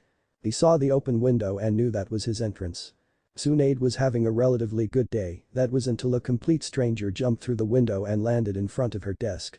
Before Naruto knew it, the Anbu were at his throat. You must be very brave or foolish to do what you just did. Tell me, what do you want? If I suspect any foul play, you'll have a nice day at T&I. Naruto gulped but hardened his stare. Masking his voice, he answered her question. I've come to ask a favor of you, Tsunade. All I ask is that you make all the Anbu get out so we can have a private conversation. Tsunade mulled over his request, but finally relented. A few minutes later, they had complete privacy. That's when Naruto dropped his hinge. To say Tsunade was shocked was an understatement. Why are you here? Shouldn't you be on the run? Quite foolish of you to show yourself here, Naruto. Naruto chuckled. Listen, I'll be very brief about this. I wasn't about to go to Iro-Senin for this. I need your help. That intrigued Tsunade. Explain. So Naruto went through his story, all the while judging Tsunade's reaction. She seemed to be a little mad. You're truly an idiot, Naruto. What do I need to do? Firstly, honesty is your best policy. Tell her how you truly feel, let her see you for who you are really. Don't hold anything back, if it is as you say it is, she might not be wanting to listen to you. So you might have to do something to get her attention. Secondly, make sure you get your point across that you didn't mean it. Naruto listened closely. After all that, if you have gotten her to calm down. Take it nice and slow, you are probably only going to get one chance with her. That's all the advice I got for you. Naruto went to get up, but Tsunade raised her hands. I'm sure I don't have to say this, but you're a missing nin. So expect the best of the best to come after you from now on, Naruto. As we speak, your file is being updated. So you will have more to worry about besides Temari. Naruto nodded and was surprised when Tsunade gave him a hug. Stay safe and don't die on me, boy. He chuckled and gave his famous grin. I don't plan on Bachan. Tsunade nodded and pointed to the window and turned her back to him. Like he was never even there. A few hours later, Naruto arrived back at Suna. It was time to make things right. However, he needed to find her first. So, he did the only thing he could do. He went to Gaara's office. As soon as he stepped foot in Gaara's office, Naruto was face to face with him. With a steeled resolve, Naruto stared down his friend. Tell me why I shouldn't bury you 6 feet under right now. Naruto didn't back down. Where is Temari? Gaara only raised an eyebrow. Why? Didn't you do enough damage yesterday? Gaara stared into the eyes of Naruto, looking for any deception, but couldn't find any. I asked so I could fix what I did. Gaara continued to stare down Naruto. She is at the estate, be warned, Naruto. Her wrath will be more than mine, and if you dare to hurt her, I will bury you 6 feet under. Before Gaara could say anything else, Naruto was already gone. Now that made Gaara surprised. Maybe he does plan on what he said. He turned back to the stack of paperwork on his desk. He only hoped Naruto would make it out alive. Naruto found himself overlooking the estate. He knew what he needed to do. He knocked on the door and found himself thrown back with a burst of wind. He looked up to see a very angry Temari walking towards him. You dare come back here after what you did yesterday? Naruto stood up and knew what was coming. He dodged as she swung her fan. Bastard. Stand still. Wait, Temari, can we talk this through? That only made it worse as another burst of wind knocked him back. Talk? You want to talk? Go to hell, Naruto. Naruto knew he had to get through to her, however he didn't know how to calm her down. Please, Temari. Calm down. Calm down. The fist connected with his jaw, knocking him down. Naruto felt the weight of her foot as she stepped on his chest. Naruto knew he needed to do something fast. Easily overtaking her, he rolled her over onto her back and held her down. Now was the time to do what he needed to do. What he did was the last thing she expected him to do. His head was buried in her neck. Temari, I'm so sorry for what I did. I need you to calm down, I don't want to regret this for the rest of my life. So please calm down. She was squirming under him, and by the look on her face, she wasn't calming down. I know what I did was wrong, and I'm not really good at getting my point across with this stuff. So actions will be better instead of words. She wondered what he meant by that and soon enough felt his lips against hers. He's really doing it. The balls he must have. Her heart was racing, and that's when Naruto released her. Naruto then felt a smack to his face. At least it wasn't a fist. Naruto looked at her to gauge her reaction. She was looking right at him. You have 5 minutes, no more. Talk. I know I scared you, and I'm very sorry. Temari, you're one of the most gorgeous women I've met. I've had some time to gauge my feelings for you, and now I know. Temari kept down the blush as best as she could. I would like for you to be by my side, Temari, through fire and storm. The reason I was trying to calm you down was to tell you this. To prove a point, Naruto tackled Temari again and kissed her yet again. When he got up, he chuckled at Temari sputtering like crazy.